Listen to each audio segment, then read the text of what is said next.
10, 9, 8, 7, 6, 5, 4, 3, 2, 1, 0.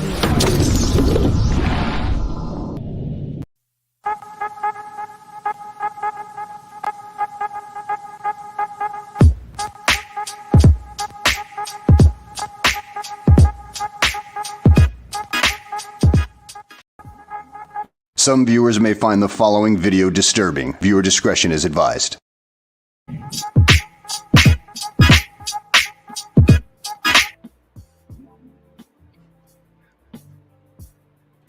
I totally fucked that one up. I had like going on in the background and it was just echoing and I'm trying to find where it's at. I'm like, okay, where is it echoing at? And I didn't realize that I had it. There's he. Look, shut up. I had it. I guess I had it open in the background and didn't realize I had it open in the background. I'm going to close it out and find it. I'm like, what the shit? It just starts echoing in the background. Fuck. I was gonna do more stuff at the beginning of the show. I was like, I gotta fix this first. I can't I can't do that. Anyway, welcome to that clusterfuck of an opening to the chat. Hope you enjoyed it. It's what happens sometimes. I never said we were professional here. I never claimed that. In fact, I've said quite the opposite on many occasions. Quick, everyone, it's Rogue's ass. Ooh. There we go. Just a little peek. Just a little peek for those of you out there. If you would have left that on for the entire stream, I wouldn't be mad. Just have it here. Be like, yep. Yeah. I'm sure a lot of people wouldn't be mad. Nope. A lot of people would be like, oh, there we are. That should be the thumbnail. Yeah. I put that on a thumbnail I did for a video for Apocalypse. I did a video for Apocalypse, and I put that.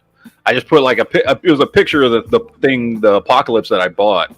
And then I put that. That's how I ended up with that picture, because I did a cutout and did all this stuff. Well, not did all this stuff. I just cut out the picture, and I put it on in front of him, like standing over from that scene from X-Men. And that was my thumbnail for that video, for that review. And yeah, so I just kept it and keep it loaded on here. So, let's see. What's this? Oh, God! What? Maybe they watched the chat last night. They'll know what that is. And you wonder, I was going to say, and you wonder why Gambit would risk it all. Yeah. Hey, blame him. Good Lord. Yeah, Gambit goes for it. Although they if I remember right, they like got together in the comics, because didn't it turn out like his power to generate energy like counteracted her power to suck energy? Which, by the way, just in and of itself, just sounds very fucking sexual. Just she can suck energy. I bet she can. Right. Yeah. I bet she fucking can. Yeah. Yeah, I think because they eventually hooked up in the comics. I just don't. It was, I can't remember. I'm trying to remember what. Yeah, like, because could she hurt him? I don't remember. For some reason, I'm thinking like. Because, dude, like this was like this was probably like as I was getting out of the comics in the mid '90s when they finally started like actually hooking up or something. Like the ones I had, the comics I had, they didn't hook up in, so I don't. Yeah, well, because he was always chasing her, and she was like always. She was always like, "No, I can't, no," or whatever. And but I think eventually they did end up like actually getting together, and I want to say it had something to do with his powers, that it would like he was able to. Because that's what he does. He generates energy. Right. That's his power, is he generates energy. And it's something about like him being able to generate energy, like it didn't let her kill him or something. I don't fucking remember. It was something like that. I don't know. It's been a long time. And I was at that time, I was like starting to get out of comics.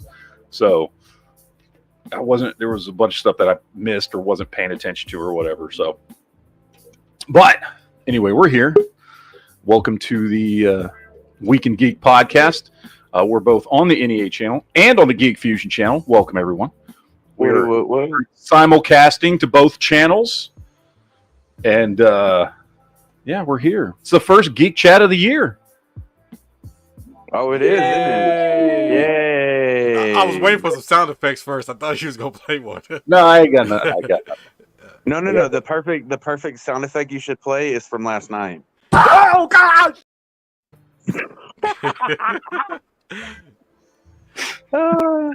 That's great. You had it queued up and everything. That was fucking awesome. Oh, God!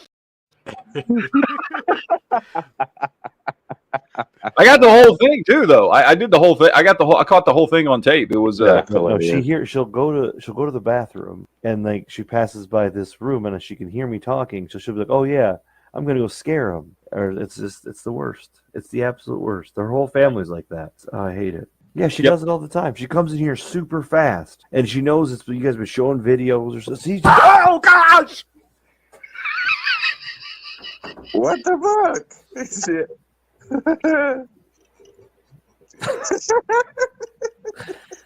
See, I told you. She knows I'm in an abusive relationship. She's got like a microphone in here, or she knows, dude. She knows. She just came in here and scared me to death. My heart hurts right now. My chest is hurting. This is what I have to deal with. I'm not joking, man. She just came in here and scared me to death. If it's not recorded, then there's no proof. Yeah, oh, dude. Oh, it was fantastic. For anybody that was there on the chat last night. I had to immediately, I came on, I ripped the video, took out the section of the audio, and that will forever be a part of the show now. Is just Duke's. Yeah. Anytime somebody does anything crazy, oh God, just gonna play that. So at least you cut out my goofy ass laugh. Let's see. Don's vibrating bike dropped in the super chat. Oh gosh. Oh, where Duke is? He's not here. He said he was going to be here tonight. I don't know what's going on with him, but now that's right up there with "Sorry About Your Balls." Mm-hmm. Yep, exactly. I don't know which is better now. I think Duke's is a little better. Duke, Duke's. I think I can get more out of it because it's shorter, so it's just like a scream. Right. I can get more out of it.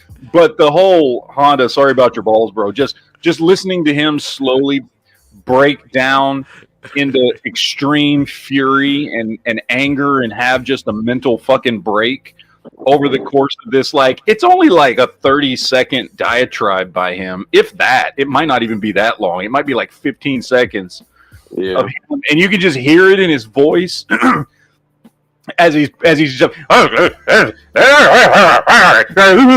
about your balls, bro.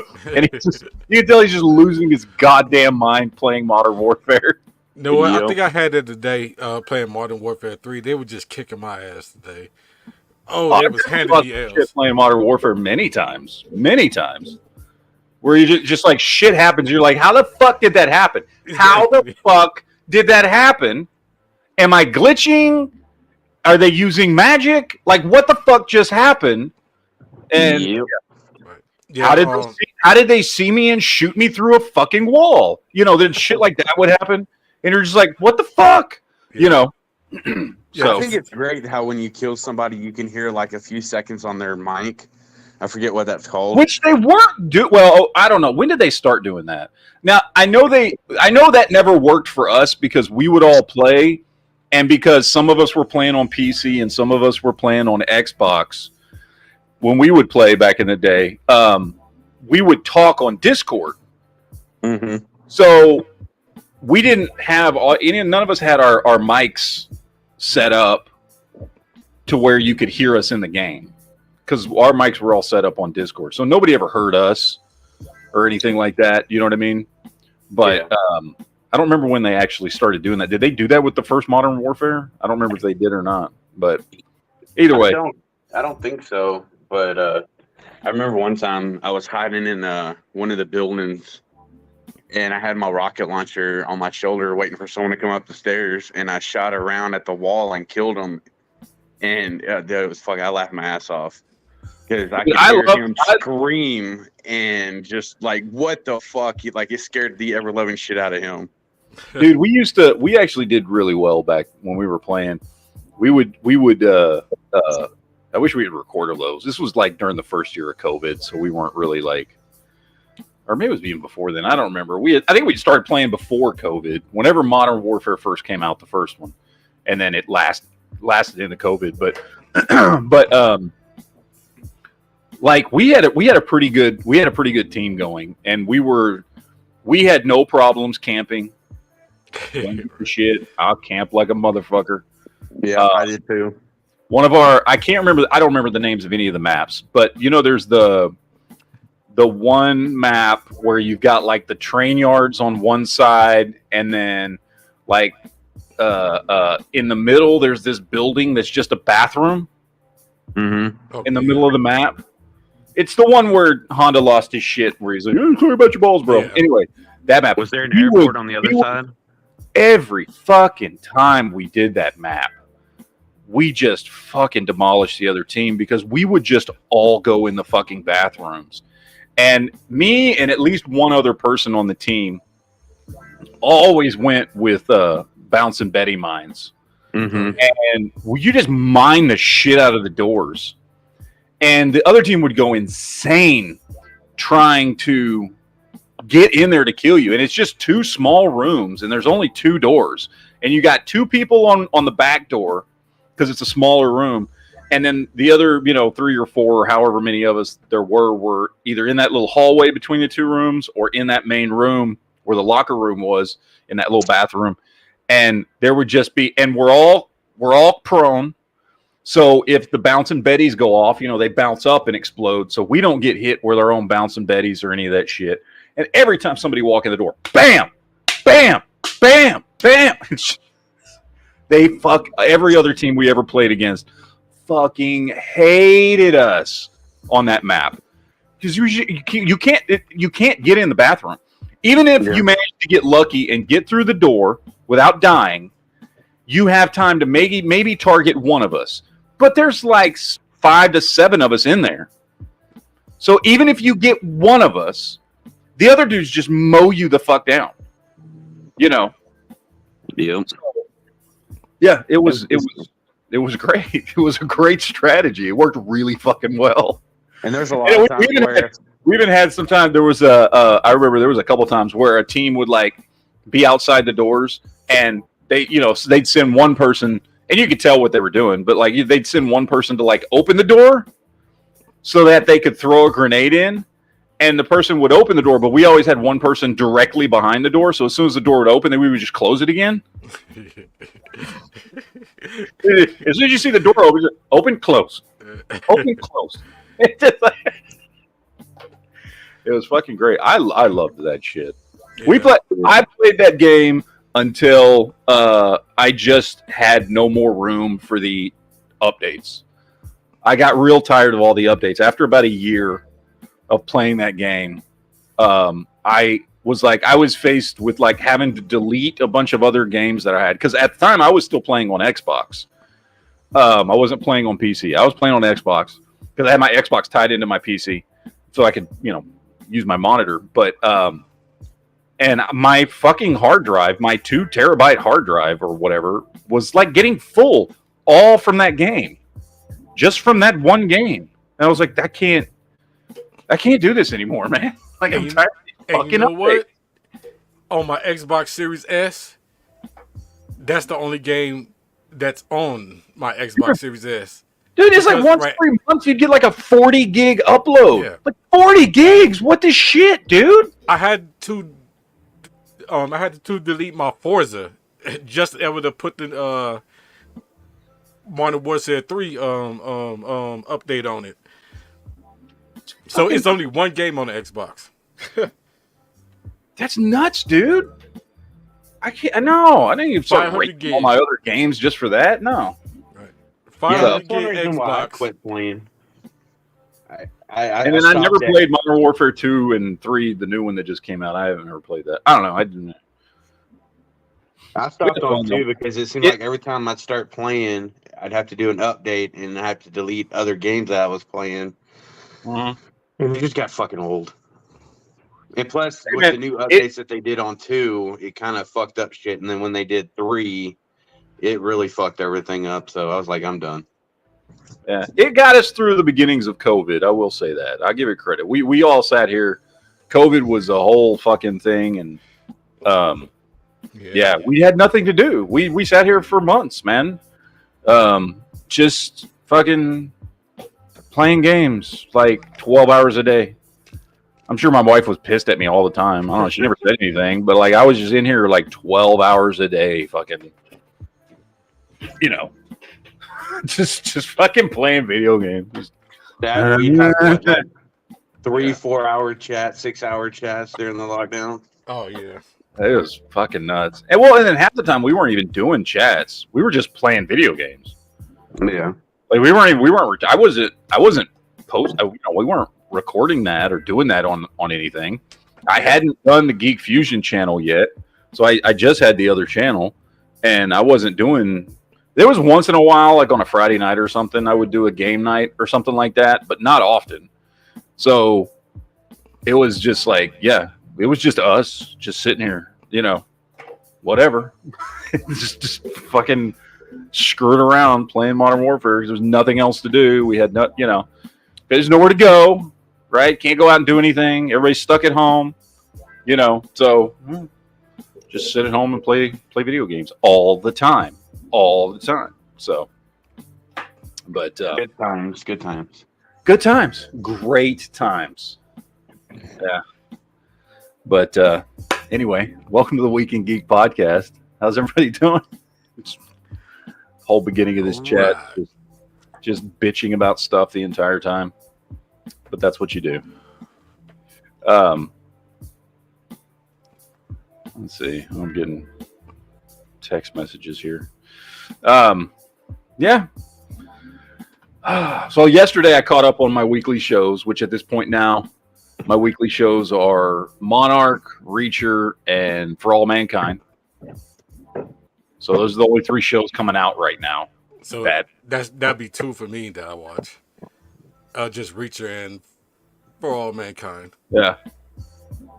What are your thoughts on Reacher so far? I like it. It's awesome. Oh, it's great. It's a great action show. Yeah.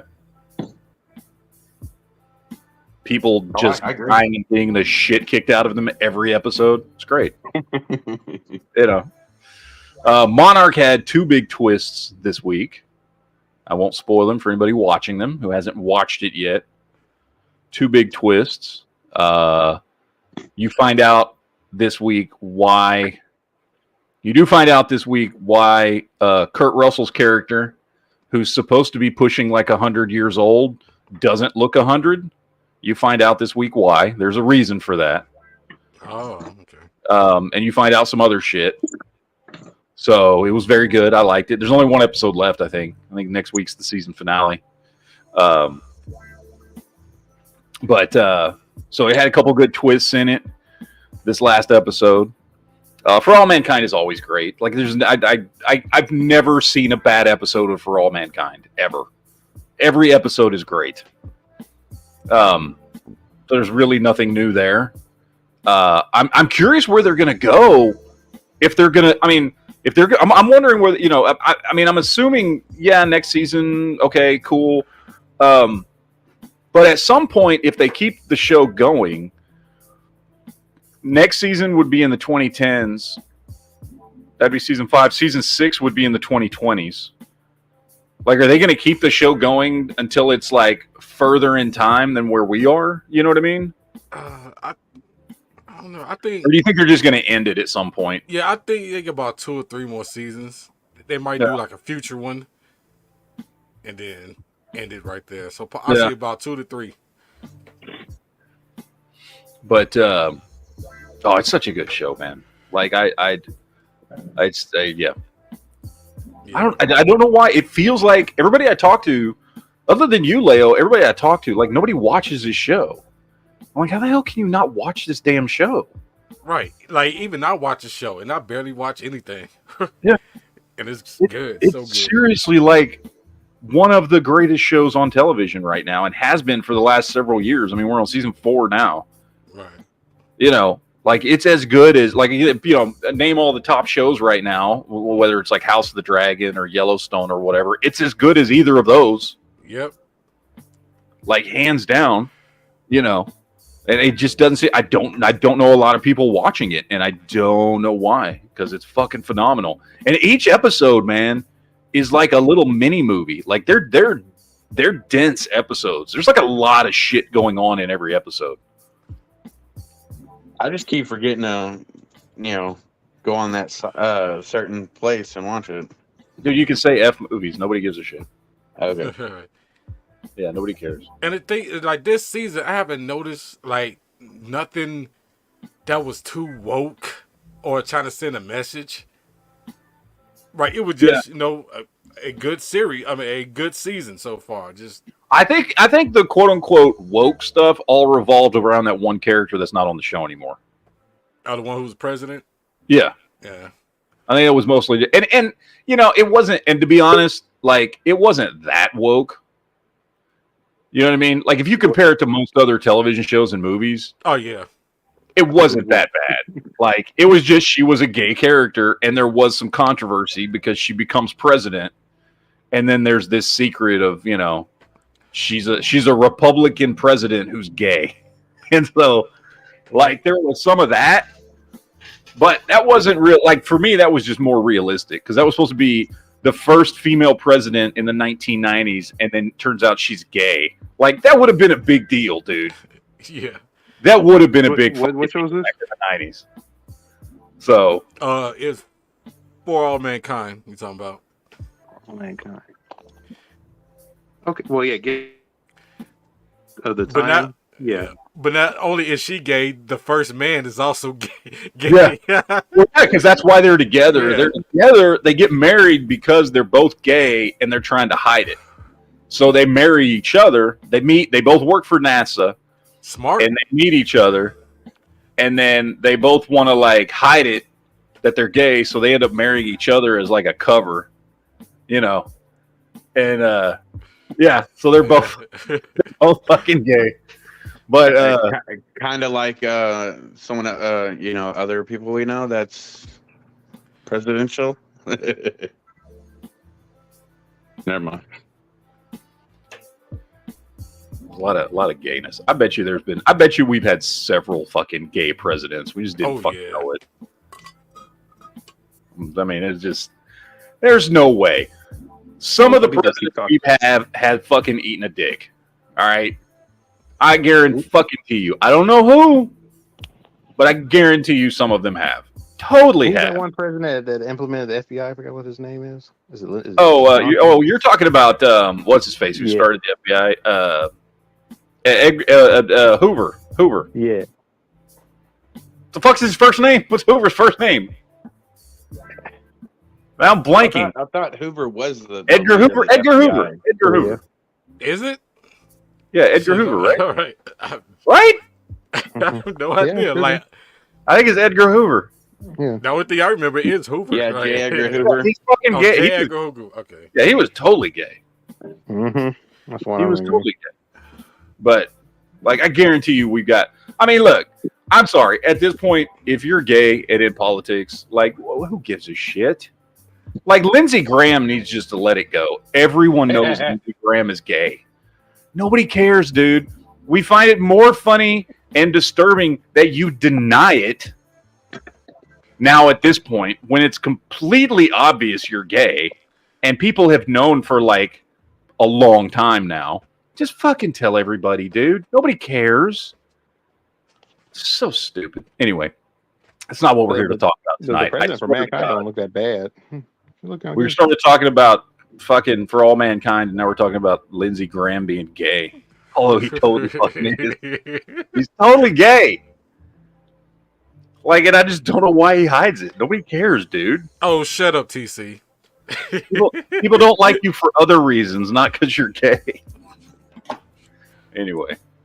No, oh, dude, I got on a fucking documentary kick this week. I watched like a bunch of documentaries. Like, I watched this one we were talking about a little bit last week, FPS, which is a 4-hour and 35-minute documentary about the history of first-person shooters. And 4 hours and 35 minutes. Yes. Now, look, it's really good, but it is fucking long, dude. Like, it took me a couple days to watch this thing because I couldn't sit down for 4.5 hours and watch it all at once. It was good, though. I did like it. It was cool if you're into video games and the history of, video games or just like first-person shooters or whatever. Well, and they just went through like the history of, how the first FPS game was like this maze game with like blocks, and then that graduated to like Wolfenstein, which graduated to Doom, and like it's just, all through the years. Of course, the game they spent the most time talking about was Halo, of course. Mm-hmm. But it was good. It was really good, but it's long. I think what this thing should have been, and I don't know where this thing was released, it should have been like 5 episodes on like Netflix or something. Probably would have, but instead of like just a 4.5 hour chunk of thing. But yeah, it was pretty good. It's just called FPS. That's all. It's just called FPS. So it was good. The funny thing is, that's the one thing I agree with you on that. Like that it should have been like that. I was going to ask you who was involved in the because I know I'm pretty sure they got John. Did they have John McCormack in there or one of the people from Doom? They had basically everybody who started id Software in there. The 4 guys. I think so. There was a bunch of people. Well, I don't know all their names, but there was a bunch of people that worked for id Software, and it was the dude. It was like the dudes who started the company. Okay. Yeah, I don't remember who they all were, but no, it was the 4 dudes. But I know one of them was kind of like he was the problem child one. Okay. Yeah, I don't know if they had everybody. They had a bunch of people that worked for. Well, they were bringing people in who worked for all these companies and helped create these games. They did a big long chunk. There was like 20, 25 minutes of it that's just about fucking GoldenEye, and the people that created GoldenEye were doing interviews and stuff. That's a whole interesting, if you know the history behind it. Has it. There's a whole documentary on GoldenEye, which I haven't watched, but there's a whole like 2 hour and a half, 2 hour documentary just on GoldenEye. Well, see, that's the thing I was about to bring up too, because there are other series, or even IGN did this, and other people that a lot of people make good little mini documentaries or videos, or hour long or hour and 30 videos of some of those type of games and stuff. Talking about the history, even with Doom. I don't think a lot of people talked about Halo a lot. But I'm surprised that in this documentary you told me that surprised Halo hasn't gotten a 2 hour documentary at this point. Yeah, it never got a 2 hour documentary. I've seen videos of people make 15. Halo 30. is arguably the most popular FPS series ever. What, Halo? Halo, yes. Halo sold like Halo has sold more than even fucking Call of Duty has, and there's been fewer Halo games than Call of Duty games. I'm kind of curious if it is because I'm surprised they didn't put Call of Duty. No, I know Halo is like the most popular FPS ever. That's interesting because Halo, and it's the most high. It's also the most highly rated FPS ever. Because I mean, look at the rate. Like a new Call of Duty game comes out, half the people fucking hate it. You know what I mean? Hell, Halo comes out, people are like, when Bungie had it. When Bungie had it, yes. When Bungie had it. What's the name of the company that has it now? Fucking 343. Yeah. Which it's pretty much if which is kind of funny because this is almost like that. It's pretty much because remember Infinity Ward on Call of Duty. It's like if Treyarch won over, and that's pretty much what they did. But the funny thing is, people like the Treyarch Call of Duty games more than Infinity Ward. Oh yeah, by a lot because they were better games. And then Treyarch broke off and started doing all the Treyarch was when they broke off. Treyarch was doing the Black Ops stuff, right? They were the ones doing Black Ops. No, yeah. Treyarch was doing Black Ops. Yeah, which were better games than what Infinity Ward was putting out. Because people forget what Treyarch did. Treyarch's first one was called Call of Duty 3, and it wasn't that great of a game. I remember that one. I had some enjoyment. Then Infinity Ward did Call of Duty 4. Everybody knows 4. Then Treyarch did Black Ops. Then everybody knows Modern Warfare 2. And they started Infinity Ward started to go bad after 3, ironically. And everybody likes all the Black Ops and the other little ones that they do. Black Ops were great. I liked the original Modern Warfare and Modern Warfare 2. The original ones, Same. not the new ones. Black Ops Cold War three was three great. wasn't that Favorite, interesting. what's funny is my favorite Call of Duty game, though, is not one that had it didn't have multiplayer at all, which was Call of Duty World at War. Yeah, That's a good one. the World War II one. That's all it was. That game was awesome. The game was fucking great. Now it had no multiplayer at the time, because that was late 2000s, if I remember right. Yeah, I think it was like 2007, 2008. World at War. Yeah, World at War. Yeah, World at War had a multiplayer. That was a good one. Did it have multiplayer? Yeah, that one had multiplayer because it's funny because it wasn't very prominent. If it did. They never did that. They never brought this kill streak ever again until the I didn't play this one. I don't know how bad that one was. The one with when they brought back the dogs, because they only had the dogs in the World War II, and then they had the dogs at that I'm trying to remember which Call of Duty game, because they were featuring that dog for some strange reason. Yeah. And I mean, people like that game because the multiplayer was all fucked up. I mean, I like kill streaks like those. You should have brought back the dogs and shit. But yeah, I watched that FPS game. It was great. Or FPS documentary was great. I also watched another one here, Y2K, which was good. I know we talked about this a little bit on Monday. That was good. Just because, I mean, if you're young, watch this chat or watch this documentary, because if you were too young to remember Y2K, people freaked the fuck out, man. No, People God, yes. freaked the fuck out about Y2K.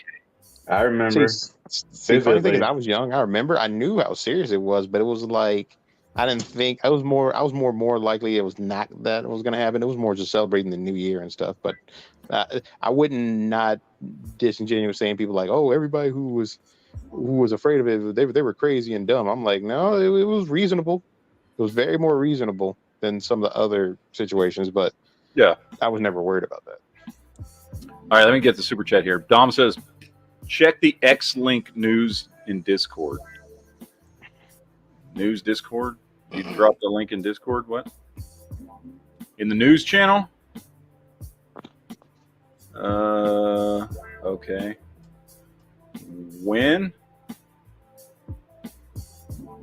Hold on, I gotta scroll through. Okay, there we go. I see it. Hold on. What is this?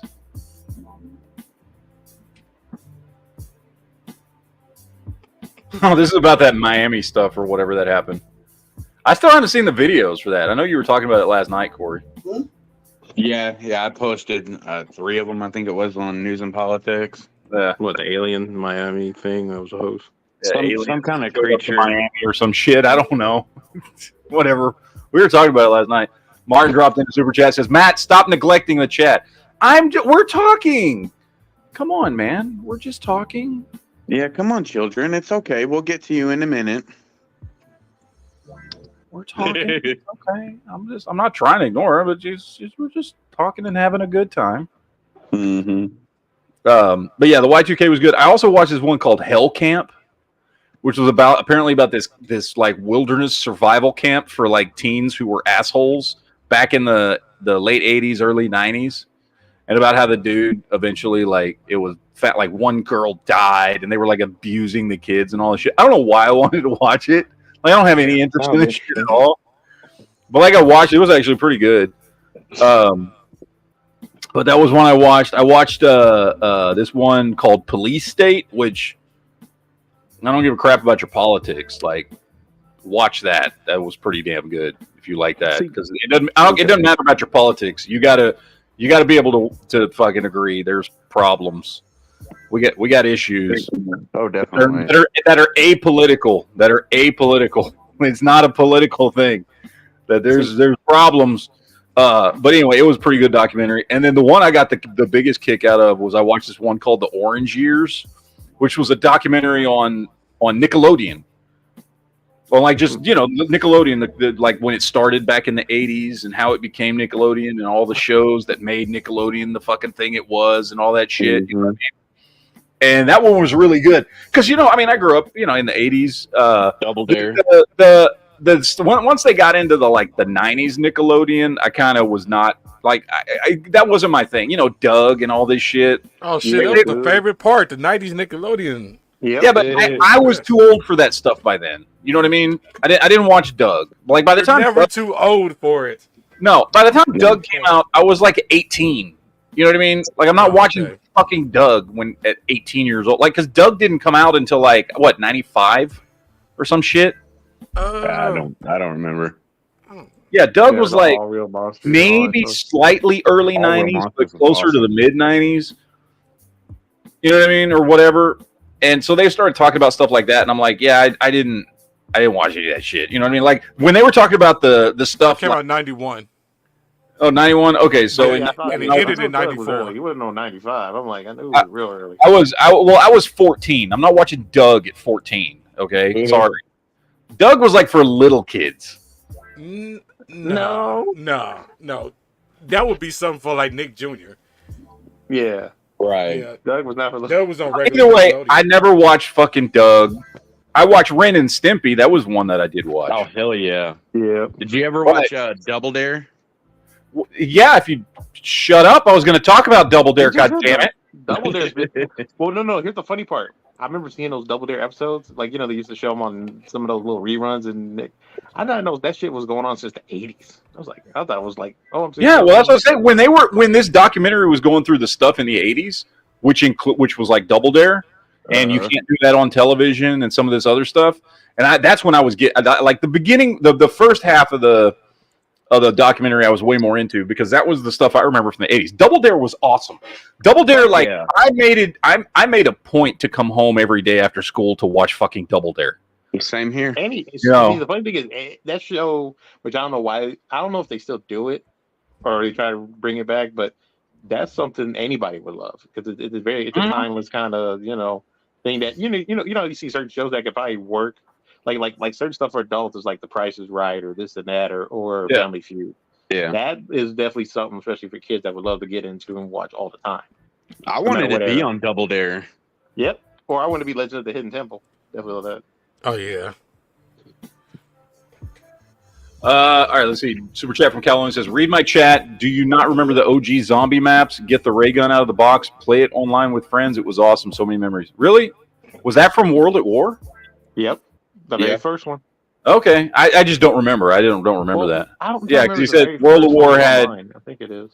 World at War, Call of Duty World at War had multiplayer. They had Nazi zombies and best COD, except maybe Black Ops. Yeah, I don't remember. I just remember the campaign was awesome. You know what I mean? Yep. Oh no! Trust me, the multiplayer was well known even for that game, and that was one of the last ones too where you see dismemberment. Because I think if you get that super high-powered sniper, your limbs start falling off. Because that's one thing that sucked about Call of Duty. They started taking away shit like that with all the gore shit. Gerald dropped in one. Thank you, Gerald. Says, "Do you remember you can't do that on television?" I do. That show was great. Yeah. It was. I think that was when I was watching this documentary. I didn't know this at the time, but I was watching the documentary. That was the first show they brought into Nickelodeon. Because they hadn't in the '80s, they weren't making their own shows, and they were like bringing like little stuff, kids cartoons and things like that onto Nickelodeon when the channel first started up. But like the first big show that they like bought the rights to make exclusively for them was You Can't Do That on Television, which was a Canadian show that was shot in Canada and all that shit. And yeah, that was the show. That was the show that made Green Slime popular. There was You Can't Do That on Television. Yep. Because they would, because what it was is anytime someone on the show, because it was like a skit comedy show with kids, and there was like two adults on the show. Everybody else was kids, and the two adults always played the adult. Whatever the skit called, if the skit called for an adult, it was one of those two people. There was a guy and a girl, and everybody else was kids. And anytime, and they would do a lot of like they would do like, I guess, off the cuff, quote unquote, like little skits where it wasn't planned. And if a character ever said, "I don't know" on that show, they would dump green slime on their head. And that's where green slime, remember, green slime, everybody knows it now, especially in the 90s, because remember they sold GAC, which was Nickelodeon's product. GAC Yep. was a Nickelodeon product. It was Yep. green slime, and it was put out by Mattel. But it became like the whole idea of kids liking green slime came from you can't do that on television. Mm-hmm. Funny thing, I never seen the show. Well, you're a little too young. You're a Yeah. little too young. Like it was by the time you were watching TV, it was off the air. So Yeah, I think you can't do that on, I don't think you can't do that on television. Even made it to the 90s. I think it was It didn't because I would have seen it. Yeah. because it was it was like an 80s thing. But it was on it had like 7 seasons, I think. It was on for a while in the 80s. But yeah, it was definitely an 80s. Although I do think they did reruns in the 90s for You Can't Do That on Television. But I don't remember for sure. Who was the host of Double Dare? That's I can't remember his name. Shit, I can't remember his name. I mean, I know who he is. I can vividly picture him in my head, but I can't remember his name. Yeah, the black guy, right? No. What are you talking about? I must be thinking of a different show then. Here, I'll show you. I'm gonna look it up. Host of Double Dare. Is it Brian something? Okay, I looked up the air time. Oh, Mark Summers. It was Mark Summers. That's what it was. Okay, depending on which Oh, release yeah. on Canadian TV, it started from 1979 to 1990, but in Nickelodeon, it started from 1981 to 1990. Yeah, there we go. Yeah, Double Dare. This dude, Mark Summers. Of course, this is a picture of him when he's old. That's not what he looked like back in the 80s. So yeah, this is that show is an old show. Oh yeah, Double Dare's been around for. Yeah, this is what he looked like back in the 80s. Oh no, I'm not talking about that one. I'm talking about what you. Oh, you can't do that on television? Yep. Yeah. Started 1979.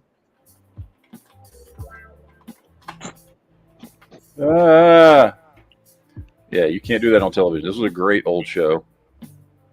You got images. See, yeah, this is where the green slime thing came from, and this is early 80s. Well, another good show that was really good for kids too, that brought up a lot of stars too, was I know you probably know this, Leo. That comedy sketch show, All That. Yeah, I remember all that. Love all that. I think that's where Keenan and Kel came from, wasn't it? Keenan Kale, Amanda Bynes, Yeah. Frankie Yeah. Muniz. Alavia's great. Fluffy was there. A lot of people was in there. Yeah. All right, we got another super chat here. Dom says, my favorite Nick shows were Legends of the Hidden Temple and Are You Afraid of the Dark? I do. Legends of the Hidden Temple was like almost kind of like a replacement for Double Dare because they were bringing in like because it was a game show for kids. But I didn't really watch it. But I did watch Are You Afraid of the Dark? That was actually pretty good. Mm-hmm. Well, yeah. I watched that one back in the day. I saw somebody. Yeah, I saw one of the people did a video of that, and now I know how they did it. Where you know how they have the you know how they do the fire trick. Oh, with the show, it was powdered milk or something like that. Yeah, it's pretty much coffee creamer. Yeah, coffee creamer. There you go. I was like, whoa. For some reason it sparks up. I don't know why, but.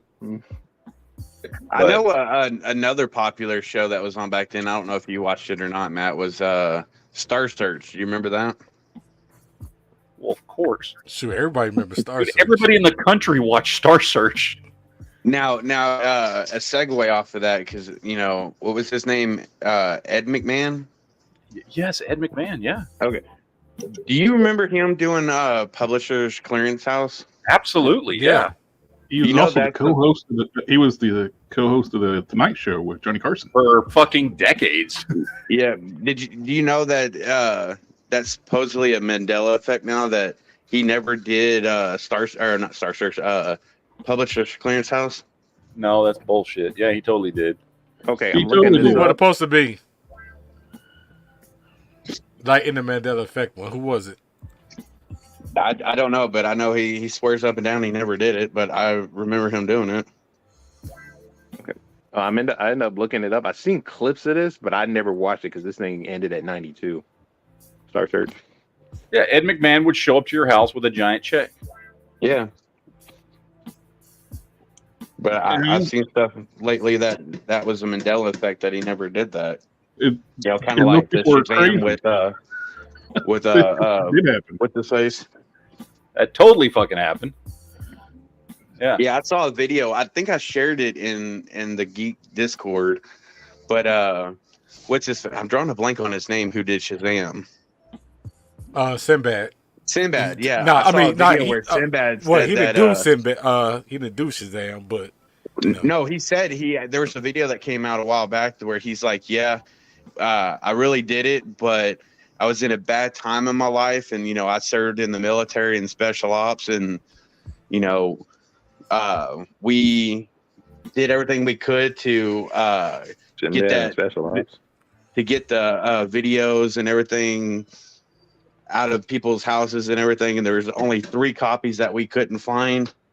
And those It's 3 right here. people are on the hit list now, and if we find you, they're going to kill you or some shit Right like here, that. in 1971, Ed McMahon created Publishers Clearinghouse.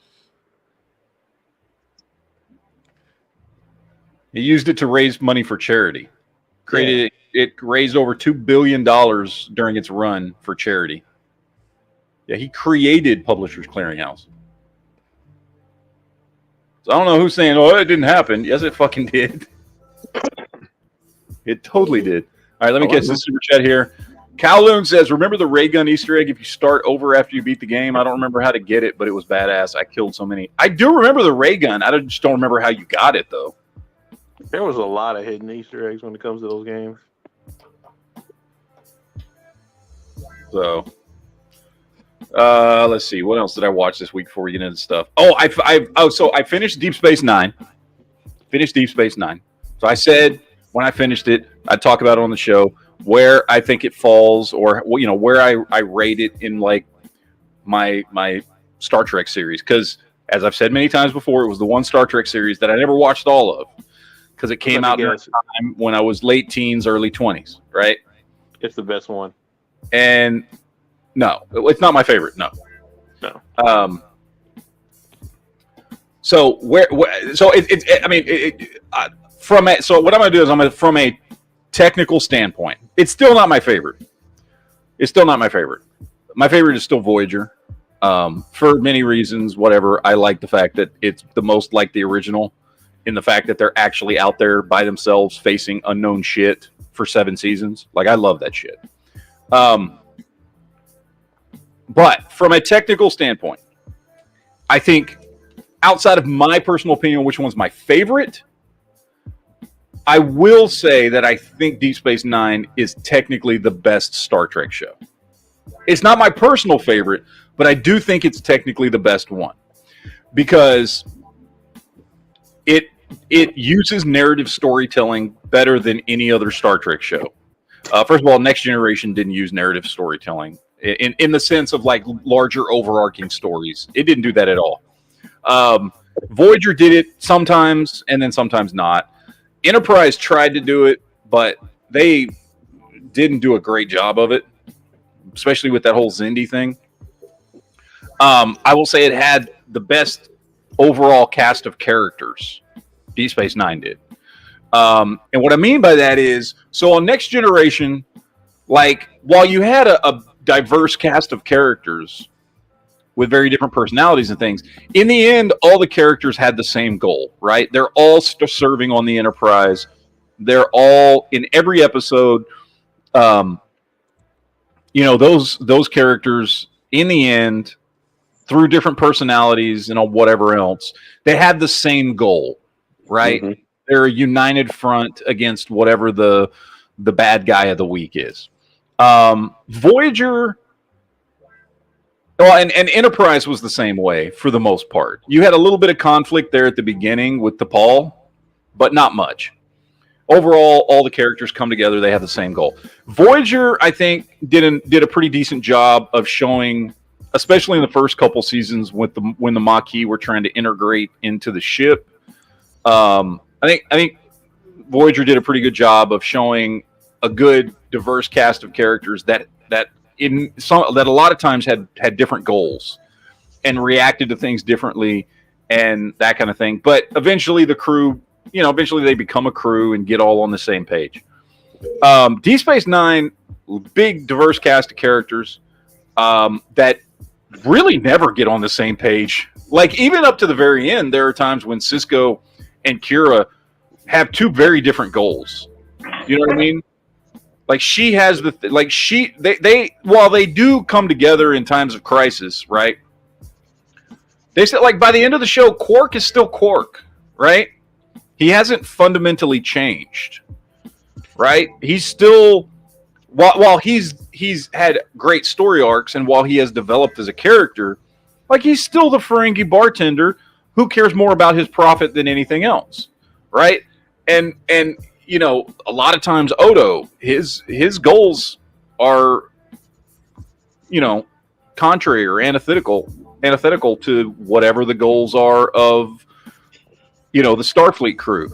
And, you know, Kira, a lot of times, because she's, you know, former Maquis, she's a Bajoran military, you know, like, a lot of times her goals are different. And because there was a lot of not just different personalities, but different goals on the show, because everybody had those things that were important to them, it made for very interesting storytelling, like much more dynamic storytelling, well, in a way that other shows haven't done. Kira wasn't Maquis. She was just well, I didn't mean Maquis. I meant she was a freedom fighter rebel or whatever, you know, freedom fighter, that kind of thing. Sorry, not Maquis. So I think that Deep Space Nine did the best job with their characters, because their characters more character growth than any show, though. More character growth, but also those characters were more unique to each other. You never felt like, when watching that show, that they had all just kind of melded into one crew with one mindset. The characters stayed unique and distinct from one another, with different personalities and different goals and different character arcs that didn't always lead them to the same place. And that was that made for really, really good character development, story arcs, and things like that. And seeing how different characters reacted to the same situation, and what Kira thought was important in a particular situation was not what Cisco did, or not what Odo did, or not what Quark did, or whatever. And I think that added a lot to the show in a very good way. The one thing I will say about Deep Space Nine was, you know, going back and watching it, Worf added nothing to the show. Like, he literally added not a goddamn thing to the show. In fact, most times when he was on the show, I was annoyed. Worf somehow seemed even more stubborn and irritating on this show than he did on Next Generation. You know what I mean? Like, he was always shitting in the fucking punch bowl every episode he was on. Like, he was always in a bad fucking mood. He was always starting shit. He was always, like, trying to ruin things for everybody else. I seriously have no idea how Jadzia fell in love with him. You know what I mean? Like, he was, like, and I get he was good for ratings, you know, coming off of Next Generation, and then they did the Generation movie. That. Well, according to new track, Klingons have two penises. Well, maybe that's why she fell for him. I don't fucking know, but I'm just saying, like, he added nothing to the show for me when he came on. He comes on in season 4, and like, I have, you know, going back and again, back in the 90s, I remember watching episodes sporadically, but never watched all of them. So I'm trying to remember, you know, going into it, if I liked Worf being on the show or not, you know, whatever else. And I can firmly say I did not. I don't think he added anything to the show. I think why he was there, because it did become very important to have the Klingons on the show in those last few seasons, especially with the Dominion War. And he was a good entry point for the audience to, you know, be on the Klingon ship with Martok when shit was going down, and to be there in the middle of the drama with Galaron and all this stuff. Like, I felt like Worf was more of a means to move storylines forward than an actual good character on the show. You know what I mean? Okay, to play back what you're saying, It seemed like it's probably like, oh, because he was very more popular back in, the next generation. It's like, oh, let's bring him back again, and lost a lot of focus on him and focus on other characters. That's probably what probably made him weak and not likable. Well, and he had no character development over the show. Yeah, and you could say he was on the show for 4 seasons, and he basically had no character development on the show. He had no character development leading up to when he got married to Jadzia. He had no character development while being married to Jadzia. He had no character development after Jadzia died. And that was like his main plot points in most of the show, was his relationship with Jadzia, and then once she died, how he reacted to Ezri being there. Like that, those were some of the like main storylines that like they used to try and push his character forward. And he basically ends that show after 4 seasons as a character the same way he started the show 4 seasons earlier. So he has no character development in the show. He doesn't change as a person. You know what I mean? So that was my only, and it's not like he ruined the show or anything. You know what I mean? I'm not saying that. It's a fucking great show. But he added nothing to it. That show honestly didn't need him. To be honest. Like, he really didn't. And I'll be honest, like, go back and watch the 7th season again, the very last season. Dude, he's hardly in it. Like, he's hardly in the 7th season. Like, if you go back and watch it again, I just fucking watched it a week ago. He's hardly in the fucking thing at all. And what makes it funny with that too, Terry Farewell, like, she wanted a less important role in the final season, stressful shooting schedule. They gave it to him, but they wouldn't give it to her. Yeah, they told her to like to screw off and kill her character off. And Jadzia was a way more interesting character than Worf is. It's like, so. Now that said, I did like. I know it's like I've said it before, and it was legal reasons, but him doing flashbacks of his time, like everybody's doing their flashbacks of time on the Deep Space Nine, and it's all Ezri. Yeah, which didn't make any sense.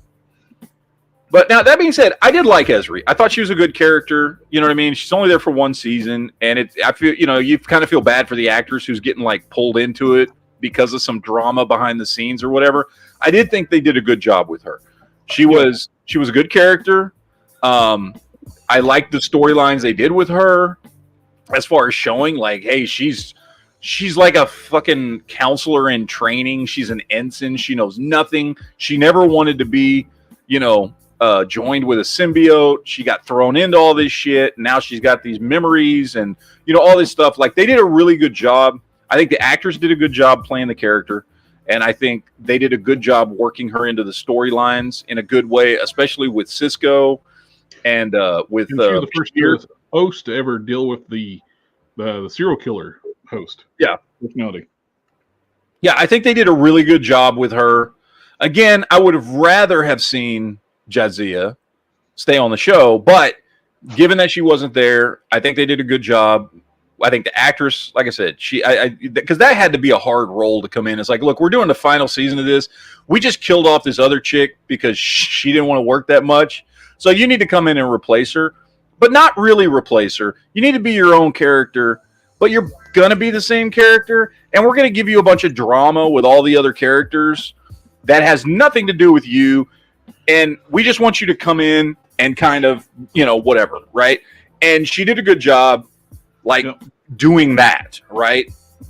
So I think I did like her on the show, because I know I've heard a lot of people didn't like her at all, and I think most of that was just because people were pissed that Jadzia wasn't on the show anymore, which I get.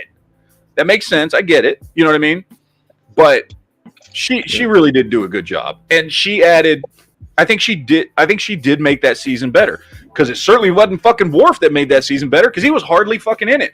In fact, they used her being on the show, I think, as an excuse to not have him on the show, because the first half of the season, they explain it away by like, oh, he doesn't want to be around her because, she's a dishonor to Jadzia's memory and all this shit, right?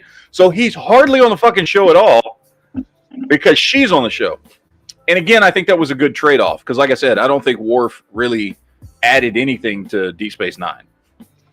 So I was fine with that. I was fine with that trade-off.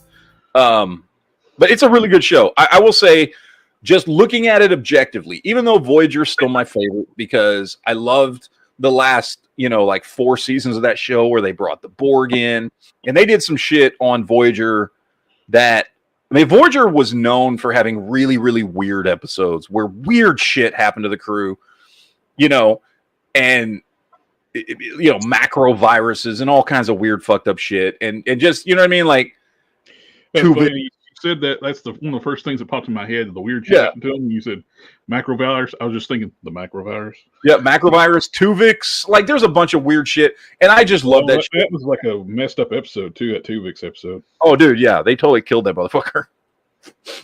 But I Voyager is still my favorite.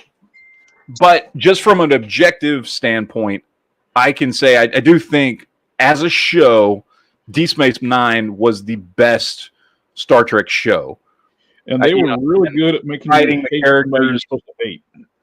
Yeah, it's like everybody hated Kyle Wynn. Yeah, Kai Wynn was awful. I just wanted her to die the minute she showed up on the show in season 1. Like, oh, that bitch needs to die. The entire series to get her killed off. God, fuck shit. And kudos to that actress because I think that you were supposed to feel that way. She did a great job. Multiple roles. Fucking hate her. Well, she's the nurse that lobotomizes Jack Nicholson in that movie where he's in the crazy house. Yeah, he's nurse Ratchet. Yeah, she did a great job of making you fucking hate her. So, she did her job well. She did her acting job very, very well. So, But yeah, like I said, I Voyager's still my favorite. I'm not gonna lie, but I can say from just a technical, unbiased standpoint that DS9 is probably overall the best Star Trek show. And it's really cool too if Voyager, the actress that plays Milana Torres, she got on there because she wrote a really good story. Yeah, and basically and they liked her work and they cast her in the show. Yeah. Well, and then she started directing, and dude, she still directs. Like, you'll see her name. Like, the two names you'll see pop up a lot are hers and fucking Robert Duncan McNeil. They are two very prolific fucking TV directors. You see their name pop up in all kinds of shit. Robert Duncan McNeil was the dude who helped create and wrote almost every episode of Chuck. Do y'all know that? Like, Robert Duncan McNeil went on to do, like, that's what he does. He left Voyager and just started directing television, and that's what he does. And he's one of the biggest TV directors in Hollywood. That's the same thing. Jonathan Frakes did the same thing after he left Star Trek. So, but he did it at like a mystery show too. Yeah. What was that one? Well, he did a couple of them. Because he did the one that was like 2 truths and a lie. Oh, yeah. And then he did another one that was like, what was it? There was 2 of them. He did 2 shows. I can't remember what the other one was. But yeah, no, DS9's a great show. DS9's a great show. If you, like me, never watched it, or like me, didn't watch all of it at least, definitely worth going back and watching. Again, it totally fucking holds up. It's a fantastic show. And it's just a surprise that it took this long. As a huge Star Trek fan, it took this long for me to actually go back and completely watch the series from beginning to end. But I finally did. And now I have literally seen everything Star Trek that has ever existed. So, there we go. I guess I accomplished a goal or something. I don't fucking know. Oh, you know what? I watched some other shit. I finally went back because somebody was talking about it sometime this week that the new season of Halo's coming, right? Now, we talked about this when Halo came out last year. Ooh, I got to episode 4, and I'll be honest, I did not like it. Like, it had some cool things in it, but I was not happy with the show. and I stopped watching it. Majority of people, from what I understand, did the same thing. Quit watching it. So I was like, you know what, season 2 is coming out, and I at least owe it to go back and watch it. You know, I'm gonna watch it. Just 10 episodes or whatever it is. I should watch it. I should watch the show, and then judge it appropriately. And then, you know, season 2 comes out. We'll see if I'm interested in watching that, because season 2 comes out like next month. And I had watched like the first 4 episodes, but I'll be honest, I didn't remember a lot about them because that was over a year ago, and I binge watched them all in like one day. So I went back, I watched it from beginning to end, and my opinion is it's a lot better than I thought it was. Like, it really is. Like, I enjoyed it. Disagree with you, but okay. I enjoyed it more than I thought it was. Now, that being said, I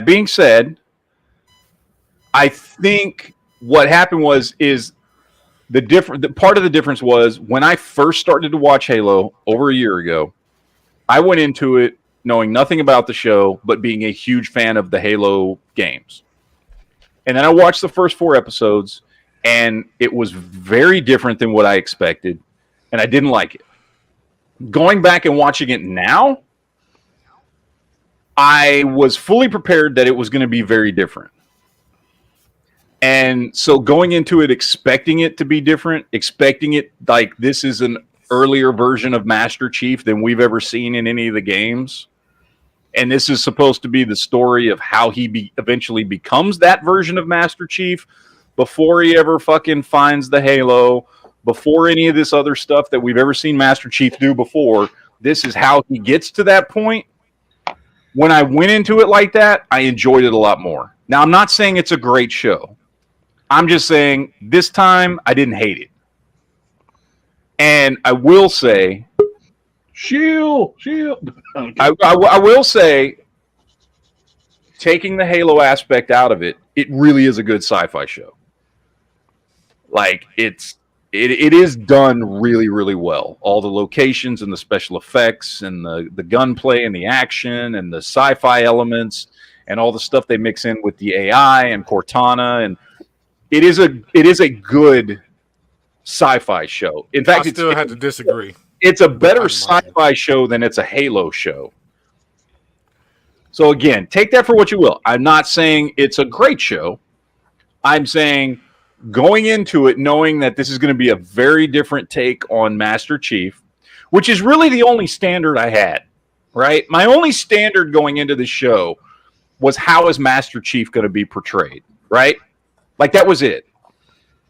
And you know, you watch the first couple episodes and you're like, this isn't the Master Chief I know from the games. And that's what kind of turned me off of it at the beginning, was like, what the fuck? This isn't Master Chief. But as you watch the whole 10 episodes and you see, oh, we're getting to that Master Chief. Like, this is Master Chief several years before we ever see him in the first Halo game. This is early Master Chief dealing with certain things that are going to allow him to become that dude. Like, for instance, removing that fucking emotion inhibitor that he has, you know, or like getting to fucking, like, because when we first see Master Chief, first of all, he doesn't seem emotionally stunted. And second, he has a very good relationship with Cortana, right? Him and Cortana are partners, right? And in this show, he's emotionally stunted because he's got that emotional fucking inhibitor chip in him. And when the show starts, Cortana's not even a thing. He doesn't get Cortana till what, episode 4 or 5, I think. And he fucking hates her at first. He doesn't trust her. You know what I mean? Like, she's like, he's like, what the fuck is this? You know? And so, and over the course of the series, you're figuring out, oh, well, like, especially like the emotional chip and the way they've been manipulated by Halsey to basically, like, Halsey didn't give a shit about them. Halsey originally created Cortana not to be a partner to the Spartans, but to, like, take over their fucking bodies. Like, that's why she created the AI, was to take over the Spartans' bodies. She didn't give a shit about them as human beings. She wanted them to just be weapons, and she thought she'd already done all the shit that she'd done to them growing up as kids. Put the emotion inhibiting chips in them, and the next step was to replace their minds with AI. And so you're watching this shit happen, and over the course of these 10 episodes, he gets rid of his emotion chip. He fucking finds out what Halsey's been doing. You know, by the end of the show, because the first time I think we see Halsey, is it in 2 or 3? When did we first see Halsey? I don't even remember. I think it's. I can't remember if it's episode. No, it's not 2. I think it's 3. The doctor who created Cortana. Yeah, we don't see her until 3 at least. Right? Is it Reach when we first see her? And she's like, first seen her. I remember seeing her in Reach. They talk about her in several of the games, but we don't actually see her. And when we first see her in one of the games, which you might be right, it might be Reach. When we first see her, it's after, they talk about how she's like been like basically kicked out, and everybody's been looking for her, and fucking like she's on, they find her on a planet where she's been like living with some fucking Spartans, and now she's like missing her arm and like all this shit, whatever. See, anyway, I don't know about all that, but if we're gonna talk about the TV show, I know the TV show definitely changed a lot of shit. I've seen the clips. Or everybody calling them Master Chiefs. What do you mean? What, in the show? Yeah, what do you mean? No, I mean, because showing his ass cheeks and taking a shower and stuff.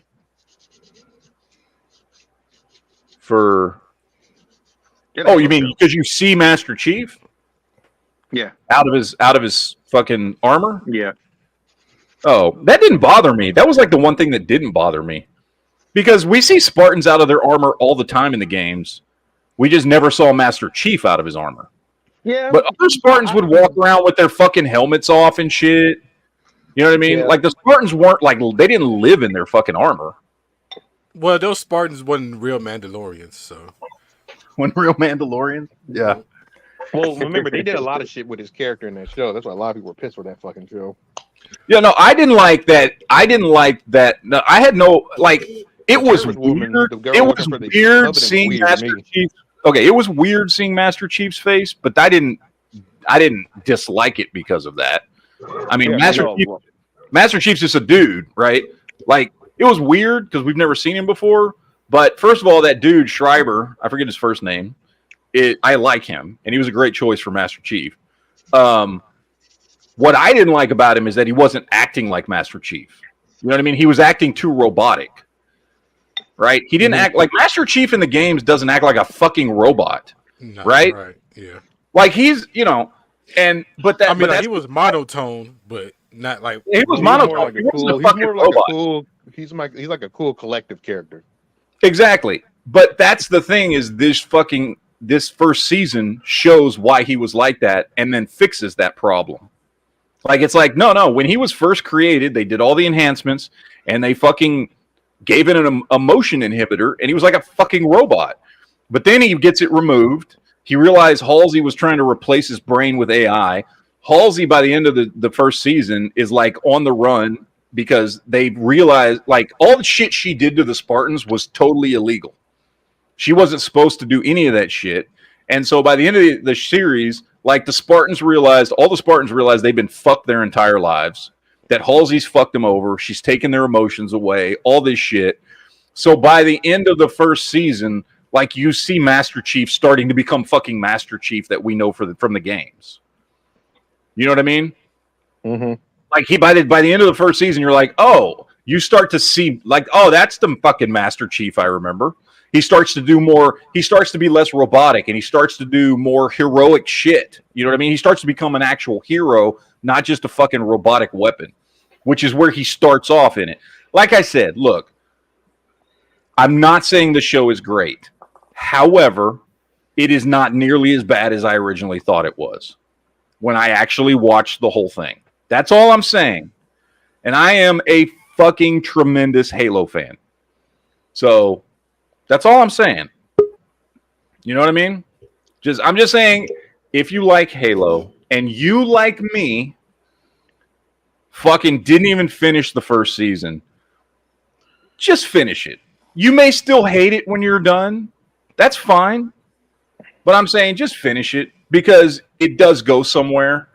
It does, like, and a lot of people were like pissed off, like, oh well, how come this girl's in there? Because we never seen her before, and she can touch objects and all this shit.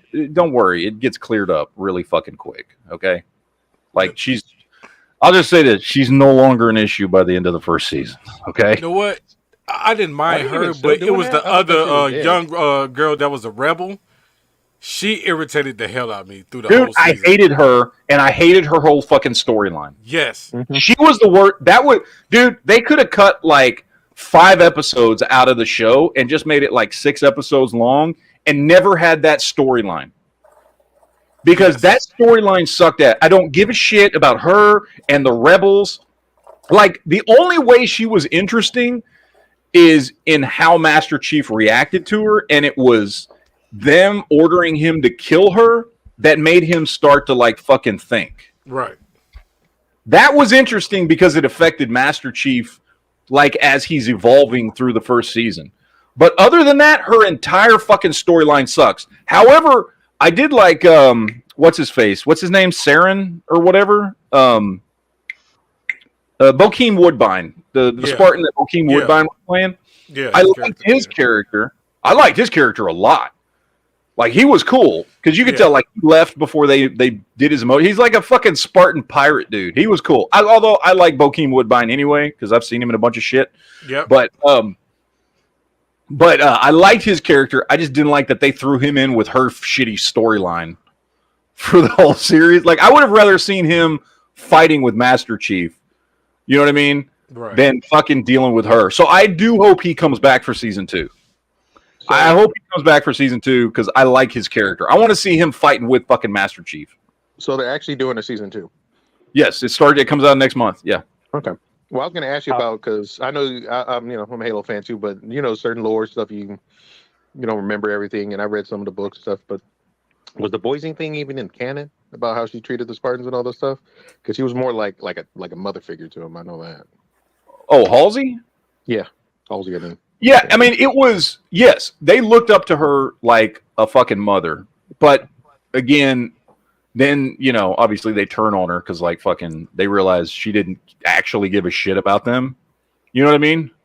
Yeah. Like, she was that's just what I'm wondering. Was that part even canon or not? Because what's the last thing you see of Reach of her? I don't remember. I don't remember much about Halsey from the games. Like, I remember she shows up, and at one point in Reach, I know you go to save her. When she's in that underground fucking bunker. Yep.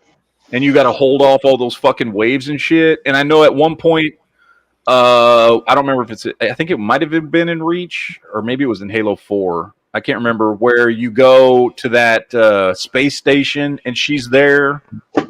That's where you first see the, what are the mechs called? The big mechs that you get up and walk around in? I don't remember. I think you're talking about 5 because 4 was kind of separate. Maybe it's 5 I'm thinking of. I don't know. I don't remember much about Halsey because from what I remember, she's not actually in the games that much.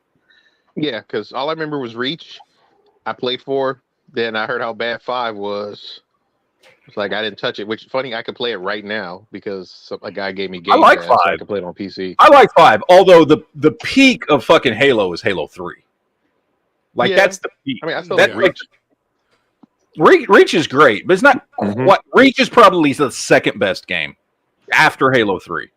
Well, some people will say Halo 2, but yeah. I love Halo 2, but I love Halo 1. Dude, I like all of them. I'm gonna be honest with you. The only one I have the biggest problem with is Halo Infinite. And I downloaded that. That's less. I mean, that's just because the fucking campaign doesn't. It's weird because it's an open world thing, and it's very different. You know what I mean?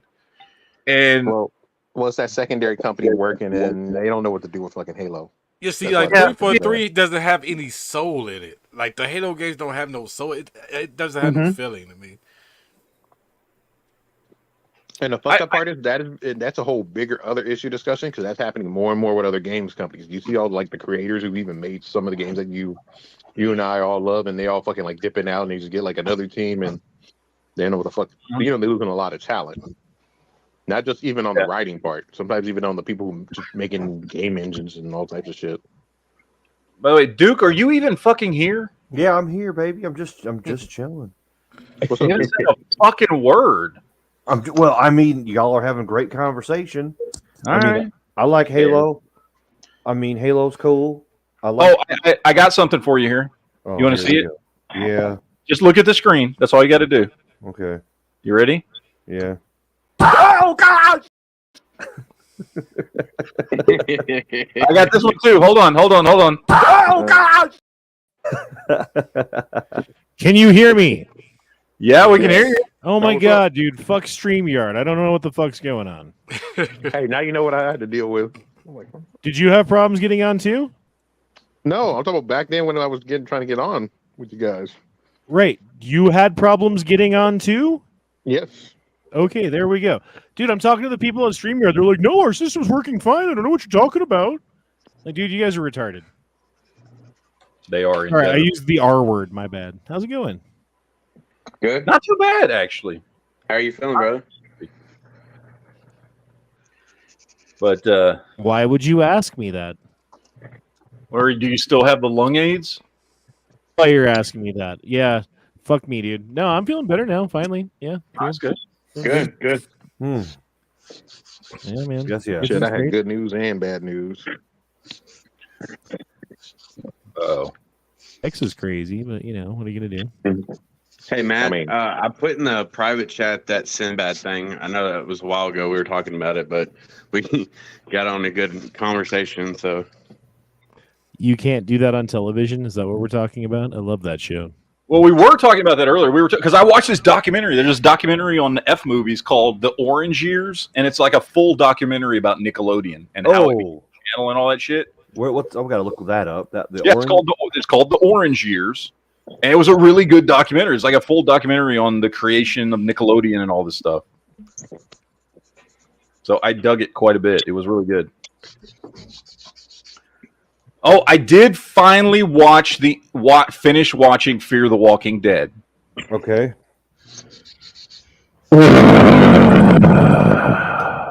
That bad, huh? That's all. That's literally all I'm going to say about it. Wait, so was it, you? So you finished? You're done completely? I said that was all I was going to say about it. Okay. Means it's that bad. It's that bad, gents. I mean, he wanted to torture himself with that stuff. I say, well, I think I watched all but like the last 4 episodes when I just kind of dropped off and stopped giving a shit. But so I finished like the last 4 episodes and this week, and I was just like, oh, that was a waste of fucking time. So yeah, it was yeah. If Anyway, they mess this up, it'll They be. are. If they mess up the Rick and Michonne, which I think they're going to, it will be the greatest example of the downfall of a show due to poor writing, poor show running, and poor control. they're totally gonna fuck it up. I kind of think they did it on purpose. They're totally gonna fuck it up. Don't worry.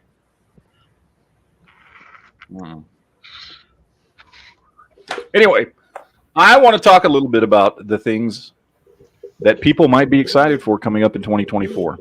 Quickly, I don't want to spend too much time on this, okay? I really don't want to get into this. I mean, I want to get into it. I just don't like when we did that like best of 2023, like that lasted way too goddamn long. I can't do that shit. Not doing that again. I want to talk about some of the stuff that I saw that's coming out this year. I want everybody to tell me if they're fucking excited for it or not. Beekeeper, the new Jason Statham movie. Trailers look great. Yep. I like a good Jason Statham movie. I'm gonna watch. I'm definitely going to watch it. I'm not going to go to the movies to see it or anything like that. But it looks like Jason Statham kicking ass. I'm always down for that.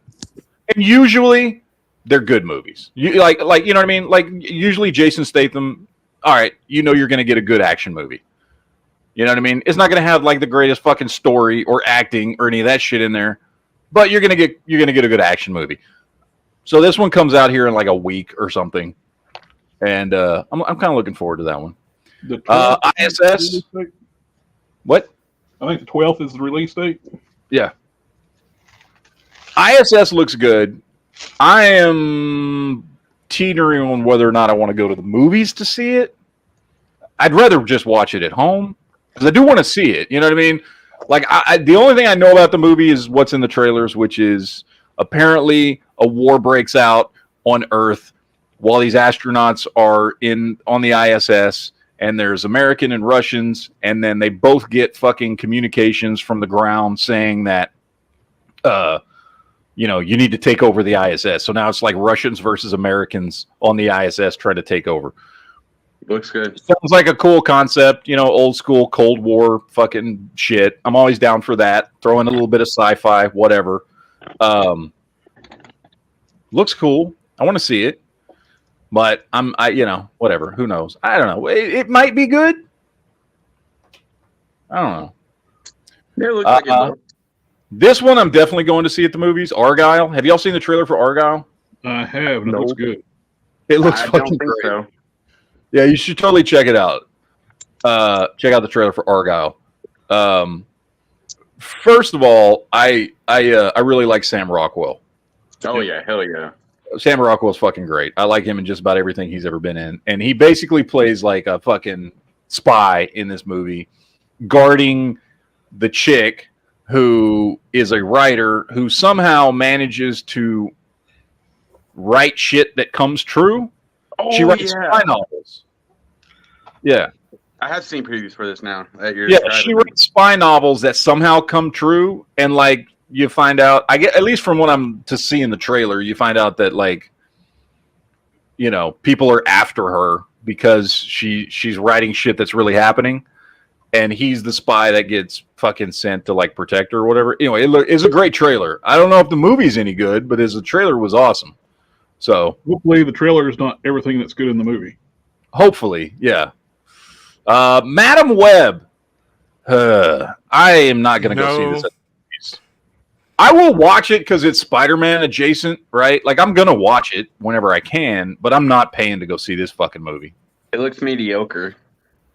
It looks like something that would be on the CW. Like, it didn't even look like something that should go to the movies. Nope. Right. And I mean, I like Spider-Man shit. I mean, Spider-Man is one of my favorite characters, but like, yeah, no, I'm sorry. It's a Sony production. A bomb.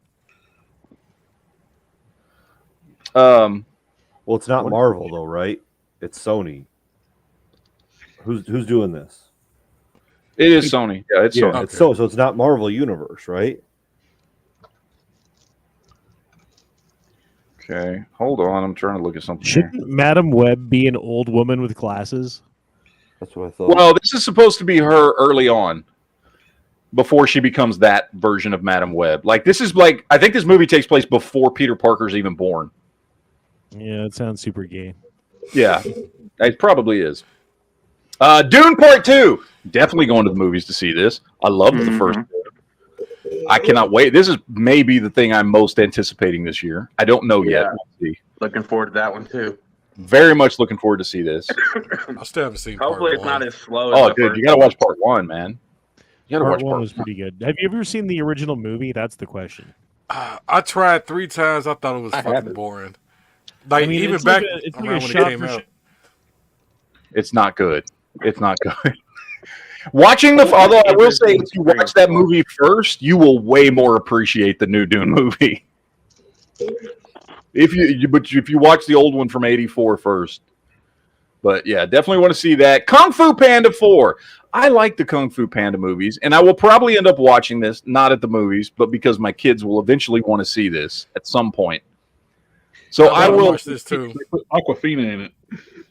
Ah, I'll eventually no. end up watching this. Why? You know what's funny? Aquafina is going to be the new Dragon Warrior. Here's the thing. You know what's funny though is I hear all the time, like, and most of the time I get it, and there's plenty of fucking actors and actresses that fucking annoy the shit out of me for some reason. And like, if you like made a list of like the top 10 fucking most annoying actors or actresses today, like I feel like Aquafina would be number 1. Yet for some reason she doesn't annoy me. I don't know why. I think I may be the only human being on the planet that is not annoyed by Aquafina. And I don't know why. I It's can't just you. explain it because I know everybody else I know fucking hates her. I thought And you were I'm like, talking about water. Exactly. Isn't Aquafina fucking bottled water? It totally is, yes. Arthur the King. Arthur the King. I don't know if y'all have seen the trailer for this. It's the new Mark Wahlberg movie. It's like a true story about a dude who's doing like some fucking cross country run in South America, and he finds a fucking it's a true story. It really happened. There was a documentary on this, and while he's running across like South America or wherever the fuck he's running, like he runs across this fucking dog, this like stray dog that starts following him.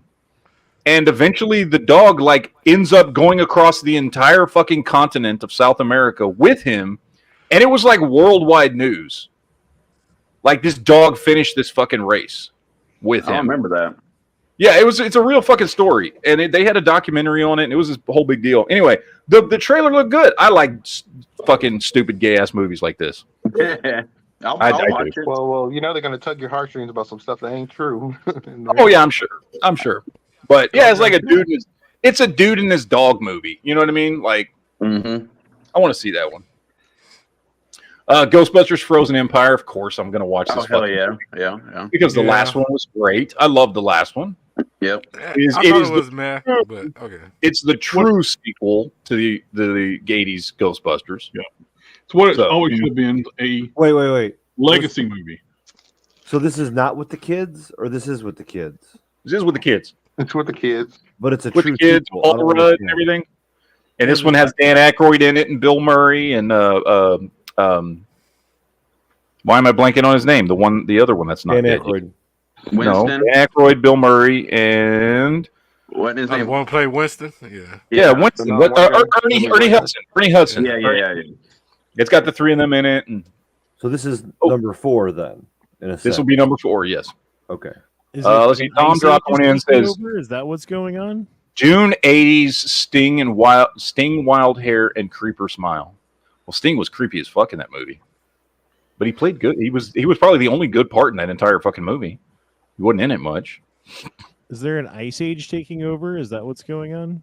Yeah, basically. Yeah, ghosts are bringing fucking like a fucking supernatural winter to New York. You know, they were worried about that for a while in the 70s. They were, and then it didn't happen. Godzilla versus Kong. So I am very hesitant on this movie because I love big monster movies. However, Godzilla X Kong, not versus Kong. Godzilla vs. Kong fucking sucked. That movie was awful. I thought it was great. I hated that fucking movie, which sucks for me because I love Kong Skull Island and I love Godzilla King of the Monsters. I love those fucking movies. And then when Godzilla v. Kong came out, I was so fucking disappointed. And I've gone back and tried to watch that movie again, and it still fucking sucks. So I can only hope this movie doesn't suck like that, and it's better in the way that either Kong Skull Island or King of the Monsters was, because I fucking hate Godzilla versus Kong. Well, I just focused on the fighting. I didn't care nothing about the story, so that's why I loved it. Fighting was fucking stupid in that movie. I hated that. I loved the fighting. I loved it. It wasn't bad. It wasn't great though. Is this It was, goddammit. Wait, hold on. Well, I've got a Ghostbusters question real quick. Did they make Egon a ghost because he died in real life? Yes. Yeah. Really? So they made him. So they killed him off in the show. Yeah, that's why the movie starts. He's dead, and he left all that shit to his daughter. Yeah. Because he was dead in real life, and they didn't want to like replace him with somebody else. So they is just he made a it ghost in the movie though. He's in the last movie. He is. I don't know if he's going to be in this movie.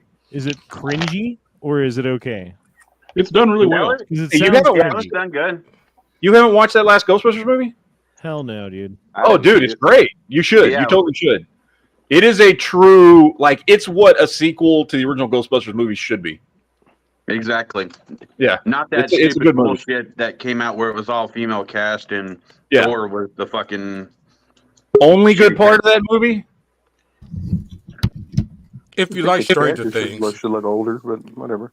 Yeah. it had a Stranger Things feel to it. It kind of had a little bit of a Stranger Things vibe in it, just because three of the characters are kids, but then the Paul Rudd's in it, and he's like a big part of the movie too. He's one of the main characters, so it wasn't all kids.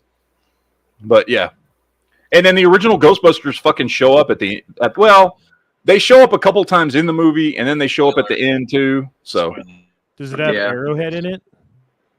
who? You know, like Aquafina, like Arrowhead, or another water bottle company? No, it's got Dasani in it. It's got Dasani in it. That's the one. Yeah. Well, I was going to ask, is Or this Zarka. that King Kong whatever? Well, is that a sequel or that's a whole new studio making their It's a own sequel. version? It's a sequel to fucking the last few movies. Yeah. You know, I'm a big fan of Kirkland purified water myself. Well, speaking of that, they're going to be in Fallout. So apparently, this is going to be a thing. I mean, we haven't even gotten a trailer yet, right? We just got like a fucking. Yes, we had a trailer. Did we get a trailer? Yeah, Okay. we got a trailer. This is going to I can't be wait. good. This is going to be good.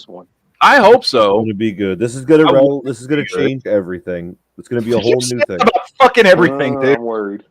I say about everything. What's the last time I thought about it? I said about Star Wars. in Anything Walking Dead. Nope. You You fucking said about COVID, Duke. I said I even say nothing about COVID. Well, you were right that time. It's going to change everything.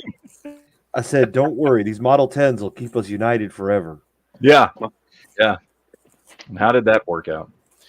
No, I do. This looks cool. I'm very excited for this one. I love a good shit hit the fan show and story. Even though I never really got into the games, I'm always down for a good, end of the world fucking post-apocalyptic story. So hopefully they'll be good. I'm cautious as hell on this movie. The show, because I heard some interesting things. All right, Rebel Moon Part 2, the Scargiver movie. Okay, I don't know. We talked about this. Was it last week or the week before? I don't know. I liked Rebel Moon. I did too. It was really good. I'm waiting for a second one. I liked it. I'm excited for the next one. So I watched it because I tried to get into it because you told me that it was good, and I fell asleep. I'm sorry. It's not fun. Like, Well, it you've was been boring. sick for like a month or some shit. So Well, it was boring. Here's Like, a very I good don't know. suggestion to when if you're going to have the main protagonist to be an ass kicker, actually have him put some muscle on. Yeah, and that's another thing. Why is the person who kicks ass always got to be a girl? And Why a can't we have 98-pound like girl, too. Jean-Claude Van Damme? Why can't we have an Arnold Schwarzenegger? Because it's not the 80s Why no can't we more, have? You know what I Honda. mean? Like, let's get some of that back. That's all I'm saying. You fucking And show me some misogynist. titties too while you're at it. Misogyny. well, there was like 7 ass kickers in that movie, and one of them was a girl. Well, 2 of them. There were 2 of them that were a girl. But they have her showing her like in flashbacks or her working and stuff like that, doing Yes. these Yeah, physical labor stuff, and she puts. I think no what muscle the problem is like because I've seen we've all seen this actress many times. She did get ripped. The problem is she didn't get big. She did. You could tell she worked out. She did not.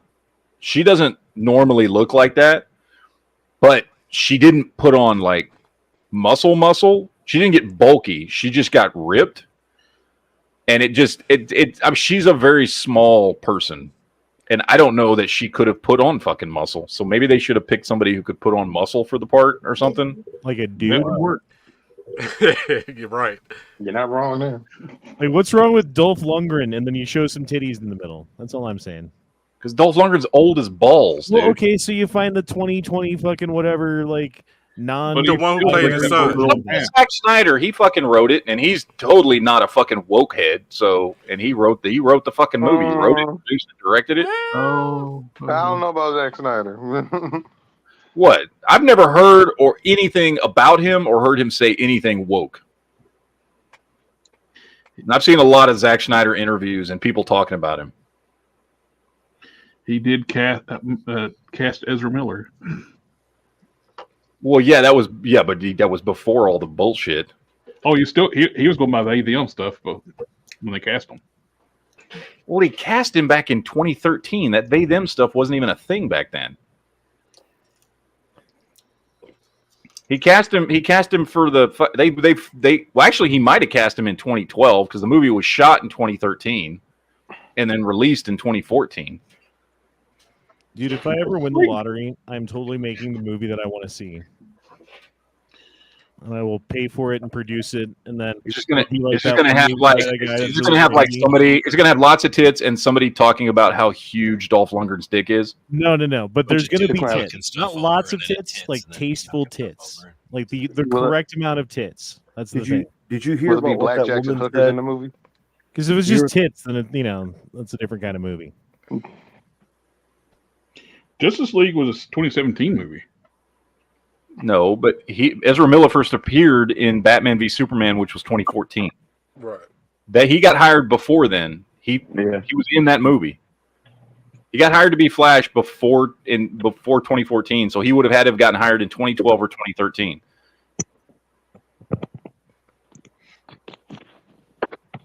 Which was way before any of that they them shit. That's 2016. Batman versus Superman. Oh, BVS was 20. No, it wasn't 2016. Yes, it is. Justice League wasn't a year after BVS. 2016.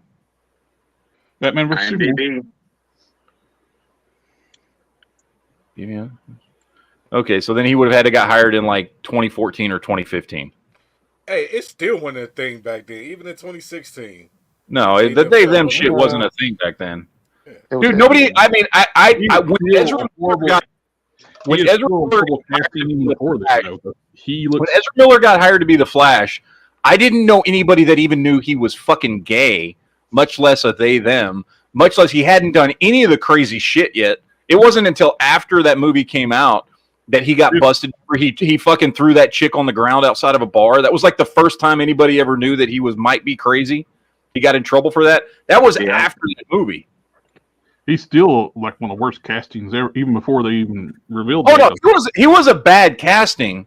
But if we're talking about this from the point of view of, is Zack Snyder woke because he hired Ezra Miller? No, because there was nothing about Ezra Miller at the time that screamed woke, left-hearted, crazy, insane person.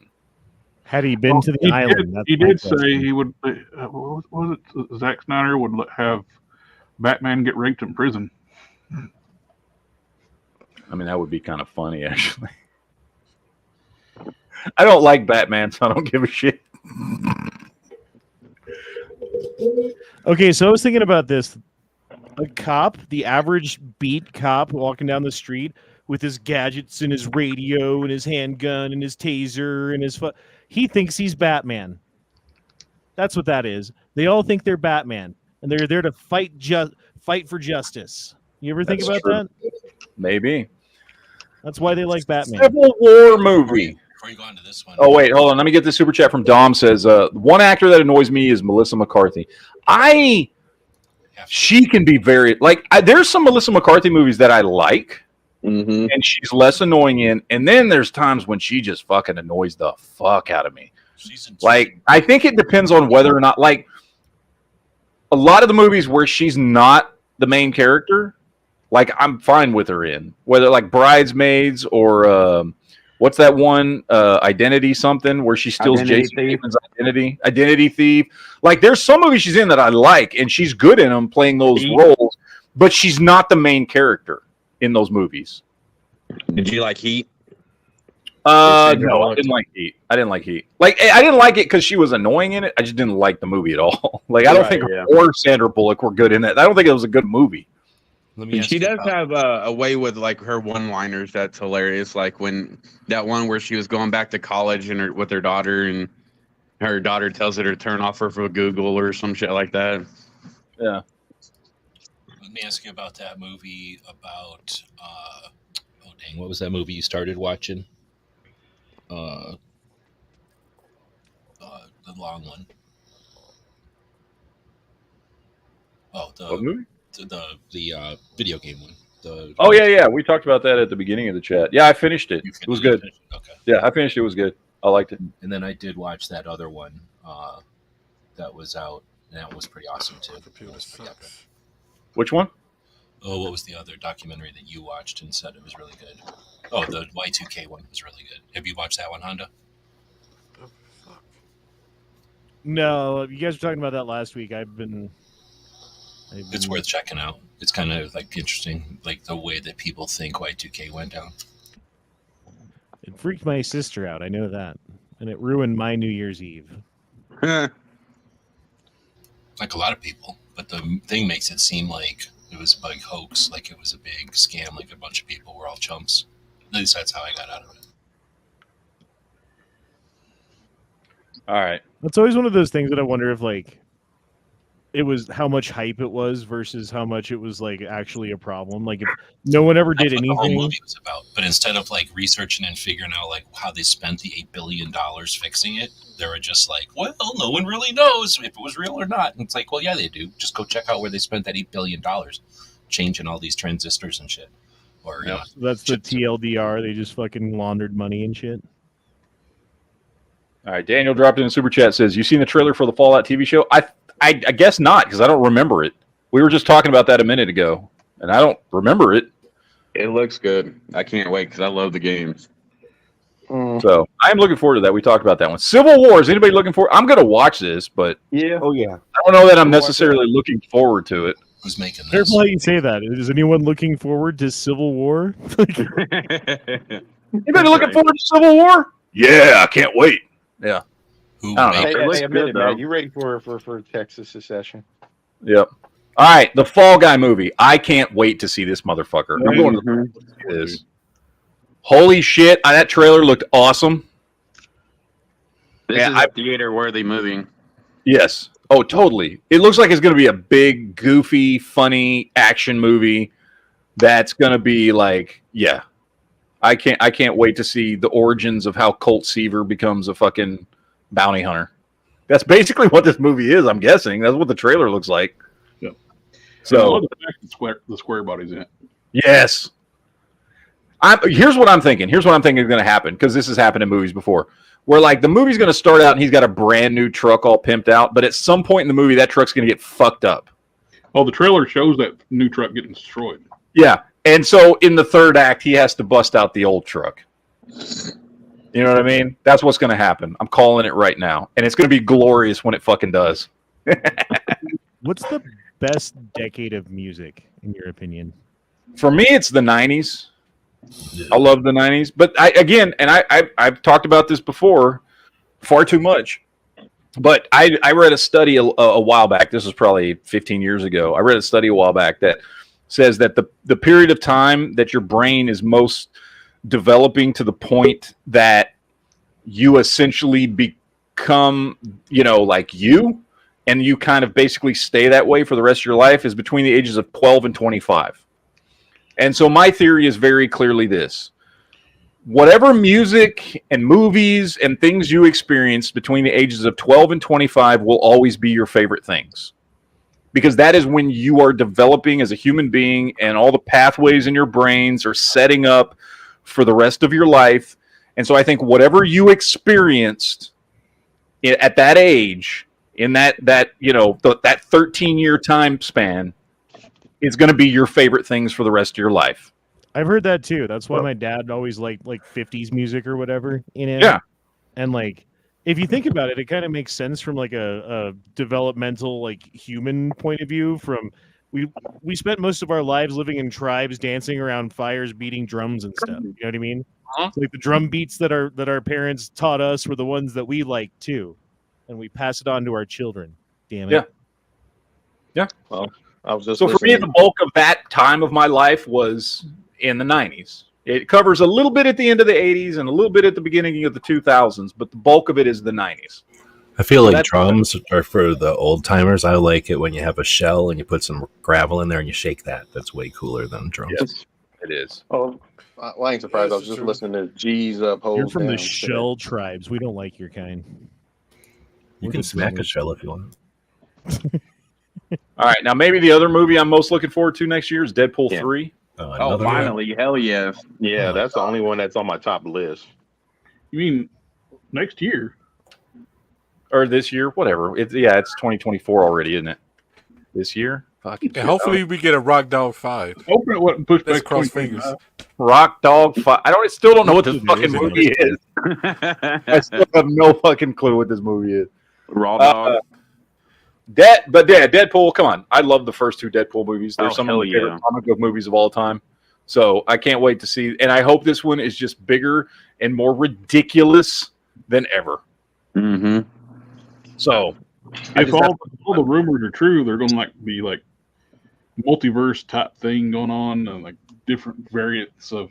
Well, yeah, I mean, just with Wolverine being in it, there's going to be a multiverse in it. Yeah. Well, I saw one rumor where Carl Urban's going to play a variant of Wolverine. Dude, I so hope that's true. I hope we get a lot of fucking variants. What do you mean that just because Wolverine is in it, it has to be? What is that? Why is that? Do what? You said just because Wolverine's in it, it has to have multi dimensions. Why is that? Well, yeah, because Wolverine's dead in the main fucking X-Men timeline. So if you're gonna have a version of Wolverine, it's got to be a different timeline or multiverse or whatever. Gotcha. Well, that entire timeline was set in the future too, when basically all the X-Men were dead except those kids, and they were clones. Look, I'm surrounded by Keikos. That one that G-Web's got isn't even Keiko, isn't it? No, that's I forget that actress's Some name. random Asian chick. All people in Deep Space Nine look the same to me. I know that actress. I can't remember her name, but that's totally not Keiko. I typed into the internet Keiko Deep Space Nine. Oh, that's great. Look like The question Aquafina. is, was it G-Webs who was confused or the internet that told him it was Keiko? I have no idea who this person is. I just said Keiko Deep Space Nine, and that's what it gave me. Now I don't know about I saw this trailer a couple weeks ago. I had never heard of this movie. I don't know if any of y'all have heard of this movie. I saw the trailer. It's called. Never heard of him. It's called If. Well, it's called If, but yeah, it's that If stands for imaginary friend, and apparently it takes place in a world where imaginary friends are real. And this dude, played by Ryan Reynolds, like somehow runs a home for imaginary friends whose children have grown up and no longer need them. Yeah, So it's a live action. I saw the trailer. And the concept sounds like something I wouldn't give a flying fuck about unless my kids wanted to go see it. But I watched the trailer and I was like, "Oh shit, that looks pretty fucking good." It's interesting. Foster? It's a very interesting one. So it's kind of like a live action Foster's from. Kind of, yeah, Oh, Yeah. so somebody knows Foster's. yeah. The trailer was pretty fucking good. I gotta admit. Like I watched the trailer. I was like, "Oh yeah, I kind of want to see this." I mean, it ain't like a going to the movies level movie or anything, but I'll watch it. Yeah, I'll watch it too. I have that tactical vest. New Garfield movie? Meh. I Get out of here, Garfield. like Garfield, but like, They just done too many of them. yeah. I mean, I don't know that watch I'll it give a still. shit. I do not like Garfield. Is Bill? Although the only Murray good involved thing is in that anything? apparently now Chris Pratt is doing everything because he's doing fucking Garfield now. Like it's Chris Pratt doing Garfield. So apparently they were like, "Holy shit, Chris Pratt made billions of dollars with fucking Super Mario Brothers. Let's have him do Garfield." Because why not? Because why not? I do like Chris Pratt. I like Chris Pratt. So, When they do voice but stuff, then again, hey, here's the thing. I didn't give a shit about the Super Mario Brothers movie until I saw it, and I was like, "Holy shit, that was really fucking good." when they do So- voice movies, do they do contracts like for 3 movies at a time, or is it? I have no idea. No fucking clue. Furiosa. This trailer was fucking badass. I'd seen it before, and then we went a week or two ago to go see Godzilla -1. Like they played this trailer. Holy shit! On the big screen, this trailer kicks fucking ass in a way that I can't I can't explain to you. Like the trailer is so fucking good, and I love the Mad Max movies. You know, Oh hell yeah! I love all the fucking Mad Max movies. And I had heard they were going to be making a Furiosa movie since basically as soon as that last movie came out, which was what, 2014, 2015, something like that. So it's been years they've been talking about making a Furiosa movie. And now they finally are. And the trailer looked fucking amazing. Like, I definitely got to see this movie. This thing looks badass. I'm indifferent to that one, and I like all the Mad Max movies. It's like they should have did this a long time ago. I'm perfectly okay. Mad Max is one of those things that, like, because, you know, George Miller, like, he's been doing these movies for 40-something years or whatever. Yeah, 40-something years. Like, I'm okay. If he just wants to, like, out of nowhere drop a new Mad Max into the world shit hit the fan movie, I'm like, all right, cool, I'll watch it. Well, and this doesn't have. This is not about Mad Max. No. Max Not at isn't all. in this movie, which I'm okay with because you know what? even the last movie was great, and I would love to see a bunch of stuff about that world. Yeah. And it would be. I'm totally fine with seeing. I would prefer that it had Max in it. Yeah. Well, and there's nothing saying Max can't like pop up in a cameo in this movie. He's just not the main character in the movie. Yeah. So they could have somebody come in as like a younger version of Max, right? Like he's supposed to be a little bit older than Furiosa, so maybe he's like in his 20s or late 20s, early 30s, because she's supposed to be, I'm guessing, late teens, early 20s, right? So there's nothing saying that Max couldn't show up in the movie. Did they say did they place the last, what is it, Fury Road? Is that placed in the Mad Max timeline somewhere? I never thought about that. I don't know where it's placed in the timeline.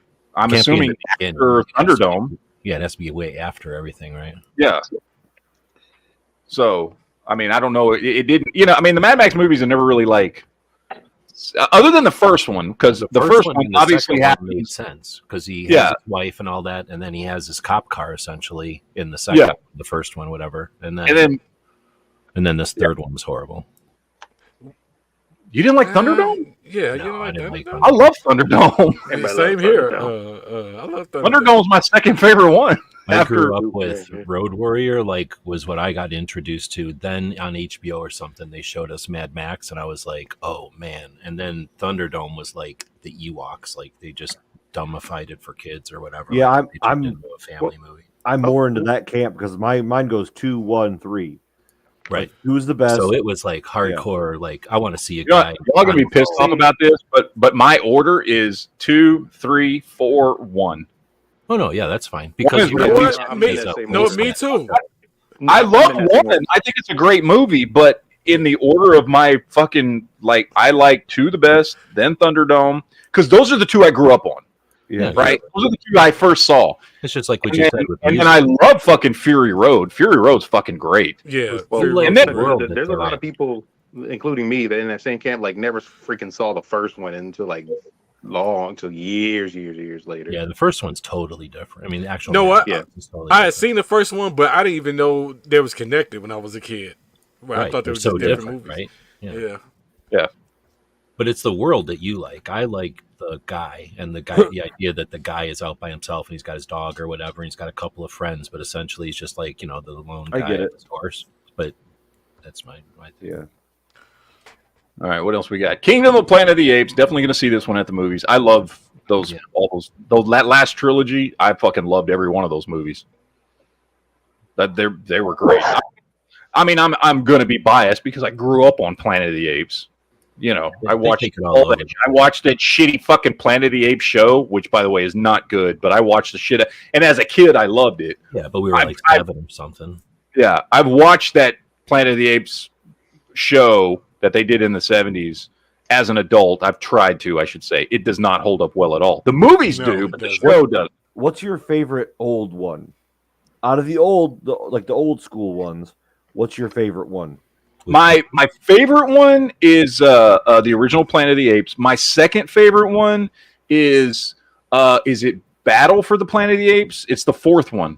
So in the first one, everybody knows the first one when they crash land with Charlton Heston. The second one is the one where they're dealing with the underground people who end up blowing up the world. The third one is when they go back in time and meet the Ricardo Montalban, who is the circus owner. Yes. The fourth one is the one when Caesar grows up, and it's the beginning. That's the best one, man. That's my second favorite one because I still love the original best. Yeah. But after that, it's that one where Caesar's grown up and they're using apes as like slaves. Yeah. And he helps them revolt. Yeah. I fucking love that movie. They're in the basement and he's like 1 box of ammunition. Yeah. And he's like, I love that fucking movie, man. He's teaching him what to steal. Yes. Yeah. Yes, I love that movie. I thought you liked the Mark Wahlberg one. So it's the bad guy from the first movie when he's younger? No. Because we don't count. No. First of all, the Mark Wahlberg one doesn't count. The movie's fucking ass. That movie's great. I don't know what It's you're okay. talking about. It's all right. It's It's great. just separate. It's just like Battlestar Loved it. Galactica. It's separate. But no, Caesar is just in the original movies. Caesar was he's the I'm blanking on their names. The two doctors. Dr. Zaius and Zaius, come on. Zaius and Cornelius. Dr. Zaius, Dr. Zaius. Dr. Zaius, Dr. Zaius. That's their kid. Zaius, Dr. Zaius. Whoa, Dr. Zaius. And he grows up back in like at whatever's. Now, is it the same actor just acting young, or is it like a young person? I don't remember who played Caesar. Was it Andy McDowell? Did Andy McDowell play Caesar too? Oh, I that's can't remember. But anyway, so it's a good. Anyone get the reference of that song? Oh yeah, definitely. That's why I knew the name of it. I can't remember. Andy McDowell might have played Caesar. I don't remember if he did or not. I don't remember who played Caesar, but yeah. I'll watch him Gotta again. see that I haven't movie. watched him in a while. I don't even know what the fuck that is. Why Dude, to pull it up? Simpsons Ballerina is movie. so freaking good. What happened? New writers, and they made it woke.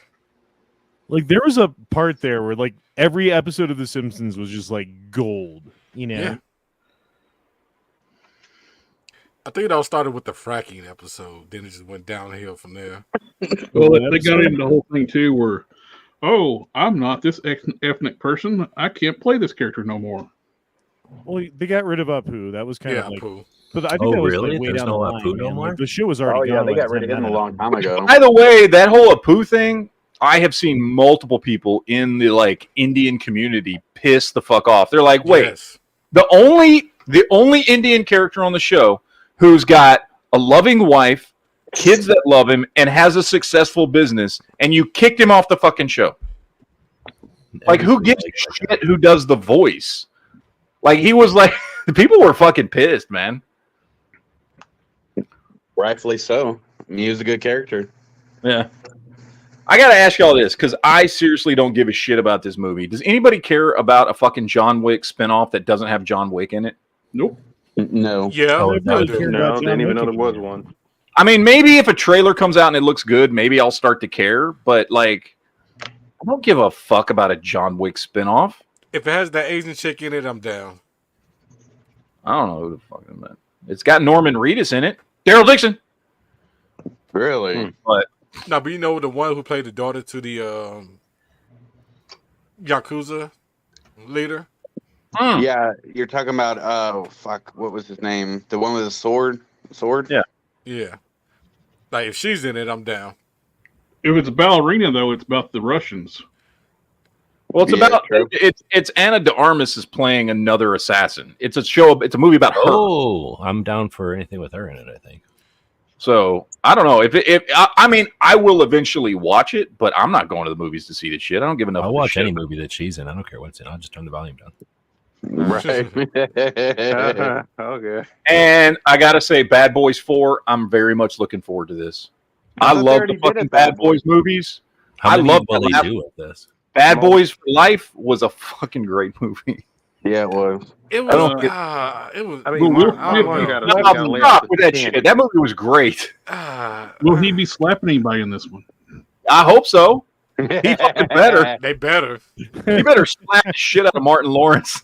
I do Yeah. really like the Name out of your storyline of mouth. Bad Boys. Keep your wife's name out your mouth, and just slap the shit out of Martin Lawrence. He fucking totally should. He needs to own that shit, because if he doesn't own that shit, he's gonna fucking get shit for it. He needs to own it and fucking roll with it, because right now, no, Don't you Yeah. think it's too late for that? no, I think he can come back from it. He can't See, come the back. problem No, is, he's not.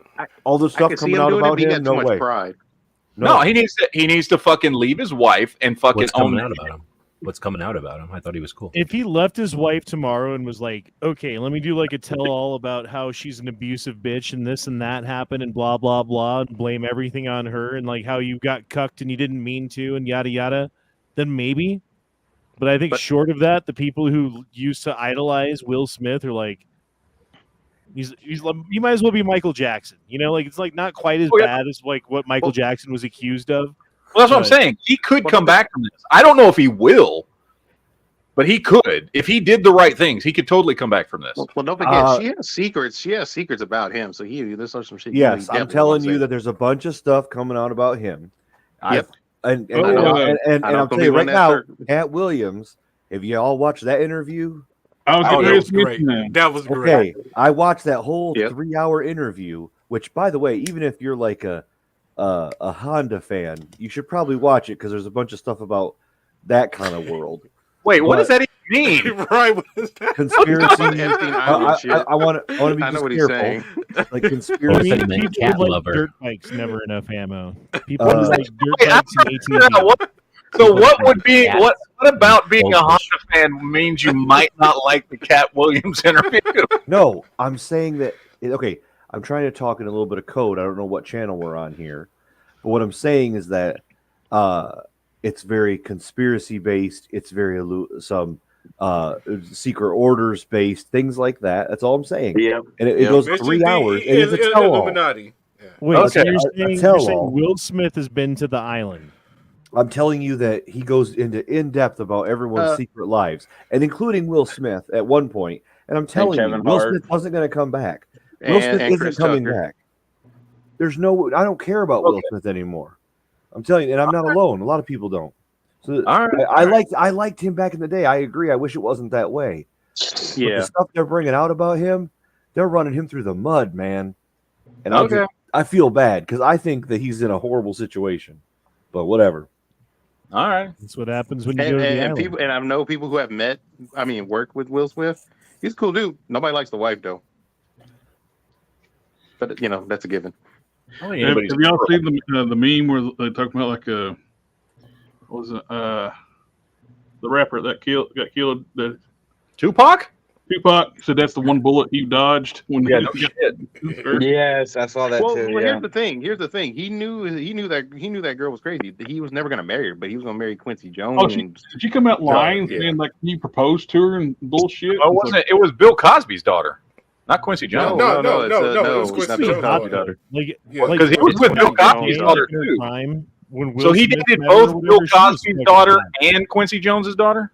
Mm-hmm. Okay, because I heard Bill Cosby's daughter was the one Jones' daughter, and I heard. The funny thing is, God damn it! Let me speak on my own fucking show. No. Fuck. Because I had heard they even did a fucking Tupac fucking documentary on this that he had asked Bill Cosby's daughter to marry him. Yep. Who's Bill Cosby's daughter? Do we know? I don't fucking know who she is. She's just a girl. He was already engaged to Bill Cosby's daughter at the timeline where she's telling this fake story where he proposed to her while he's in prison. Is Jada Smith somebody's daughter then? No, she's somebody drinks too. Okay. Yeah, but during the time he died, was about to die. He was about to marry the Quincy Jones daughter. Which funny thing is, he even said some interesting, strange shit about, hey, Quincy Jones kind of strange. I guess probably. Wait, which daughter? It's not the chick that was that actor. Not the one in the TV show. No, it's the one who's never done a lot of famous shit. Oh, okay. Yeah. But pretty much he was going to get Rashida Jones. That's her name. Rashida Jones is the least black-looking woman I've ever seen in my life. Somebody had to tell me that woman was Quincy Jones' daughter. I was like, no, she's not. You're talking about I had to look that shit up. This was like 15 years ago or something when she was on The Office. I had to look that shit up because I was like, there's no way that's fucking Quincy Jones' daughter. It doesn't help either because I have family members that look like her, but they're more darker. Not like that chick don't look black at all. She look Indian. Yeah, I was like, that's not my. I think it was my wife told me that. She's like, that's Quincy Jones' daughter. I was like, fuck you, no, it's not. No way. That's from The Office. Daughter. Huh? Rashida Jones from The Office. Yeah. Which character on the show though? Rashida. Comedy show. The one she was only on a season or two. She was only on a season or two. Hold on. No, she's on Parks and Rec. She's in Parks and Rec. Yeah, she went on. She was on. This chick. And she was also in The Office. Yeah, Rashida Jones. She was dating Jim. Yeah, that's where she got. That's how she got on Parks and Rec because she was on The Office first. Yeah. But that was her show, is Parks and Rec. That's right. I think of her from. Yeah. But that's somewhere back then is when I found out about it. I was like, she's Quincy Jones' daughter. She looks more dolled up in this one. If you've seen other looks of her, she look kind of different. Is her mom albino? You got the same person that's here in the chat that y'all saying I've been hearing my whole life. Oh, that's true. That's true. I forget. I mean, some people think I look Mexican or Puerto Rican. Leo's like whiter than me and has more freckles than me. Yeah. Is her Sean mama King, you know who albino? that is? Talcum X. Talcum X. Well,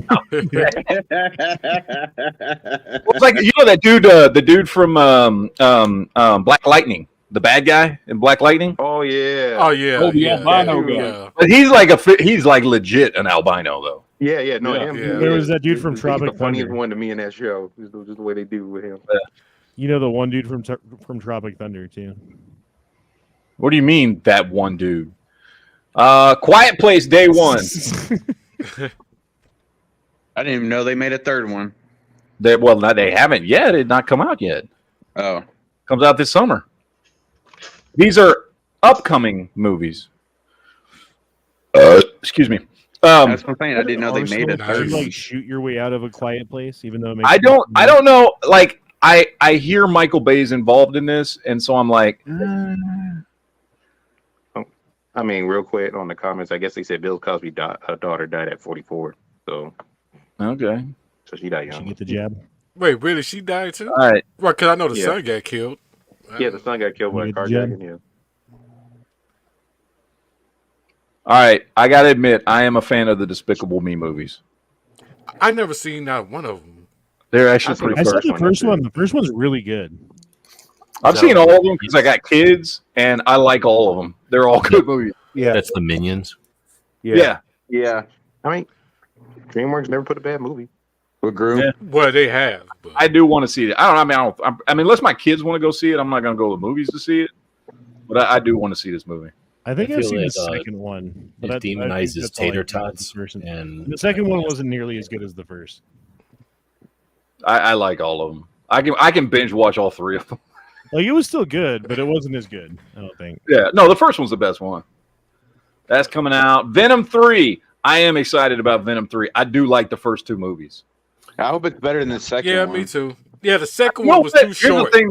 It was too I short. got to tell you, I've gone back several times because I watch those movies periodically, and I like the second one a lot better than I did the first time I saw it. Like it actually gets better the more you watch it. I mean, the first one's still the best one. I'm not saying it's as good as the first one, Right. but it's pretty good. I like it. I like them. It's a good solid franchise. It may be the only Spider-Man spinoff that's any good because Madam Web I have no hope for, and fucking Morbius was dog shit. what's Madam Web? What's Madam Web? I just wish they would have picked someone else besides Woody Harrelson to play Carnage. They totally should have because he was a horrible This true. choice. This is Carnage. true. What?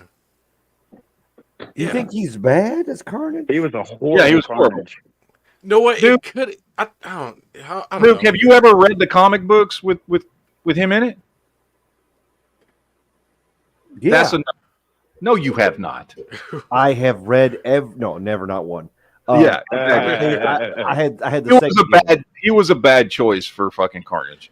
I I thought just- he was going to do a good job because it's Woody Harrelson, but I think they didn't flesh out his character enough in the show. It was too short, the running time and everything. Yeah, If it was just a little bit longer and they fleshed out the character more. they had him too. I don't know. He was like too much of a fucking like over the top character, and he's not supposed to be that over the fucking top. Dude, the best You know what I part about the Carnage comic books was like the way he would kill people. You know, like it would be like the most brutal fucking, and like every time he would kill someone, they almost had to like one up it. You know, like. Yeah. Oh, last time he tore him apart. This time we're gonna tear his skeleton out of his skin, or you know what I mean? Like they do something crazy. Yeah, he was. I mean, like in the comics, like he was. I mean, he's a fucking serial killer. Cletus Cassidy was a fucking like. He was based off of these extreme real life fucking serial killers. Like he wasn't like an over the top comic book villain per se, even though he was a comic book villain. But he was, and the way Woody Harrelson played him was like a caricature of what we think a comic book version of a serial killer should be. And he was much more low key and sinister in the comics. You know what I mean? He was much more realistic in the comics than he was in the fucking movie. Yep. So, all right, Twister's movie. I don't know what to think about this. We're finally, after 35 years, getting a fucking spinoff to Twister. Why? I hope I Bill don't Paxton's know. great in this movie. By know what? calling it Yeah. Twisters gives it a Sharknado vibe. Jesus. I hope that it starts Yeah. with a cow falling out of the air. That's what I'm getting from it, man. Is this is going to be cheesy as shit? Like, I don't know. I mean, again, I'll still watch it. I ain't gonna pay it to watch it, but I'll watch it, see if it's any good. But I don't know. When A that movie movie I wonder if came they're going out, to pay I was homage going to Twister. Bill Paxton in it I somehow. told my parents I was going to go see it, but indeed I went to go hang out with my friends and do illicit things that I wasn't allowed to do. And then I got back and they were like, "So how was the movie?" And I was like, "The movie? Oh yeah, the movie. It was good." Awesome. And then they were like, "What was the best? What did you like about it?" And I was like, "The part with the twisters, with the I'm going to bed." The part with Chubby Checker doing the twist. Captain America: Brave New World supposed to come out this summer. Oh, speaking of that, did you say you Nobody liked cares. What If or you didn't like What If? I did like What If. Yes, I did. both seasons. Yeah. Okay. This one's like here's the thing. I like excuse me. I like Anthony Mackie as Falcon. I Yes. did not give a shit about him as Captain America. Nope.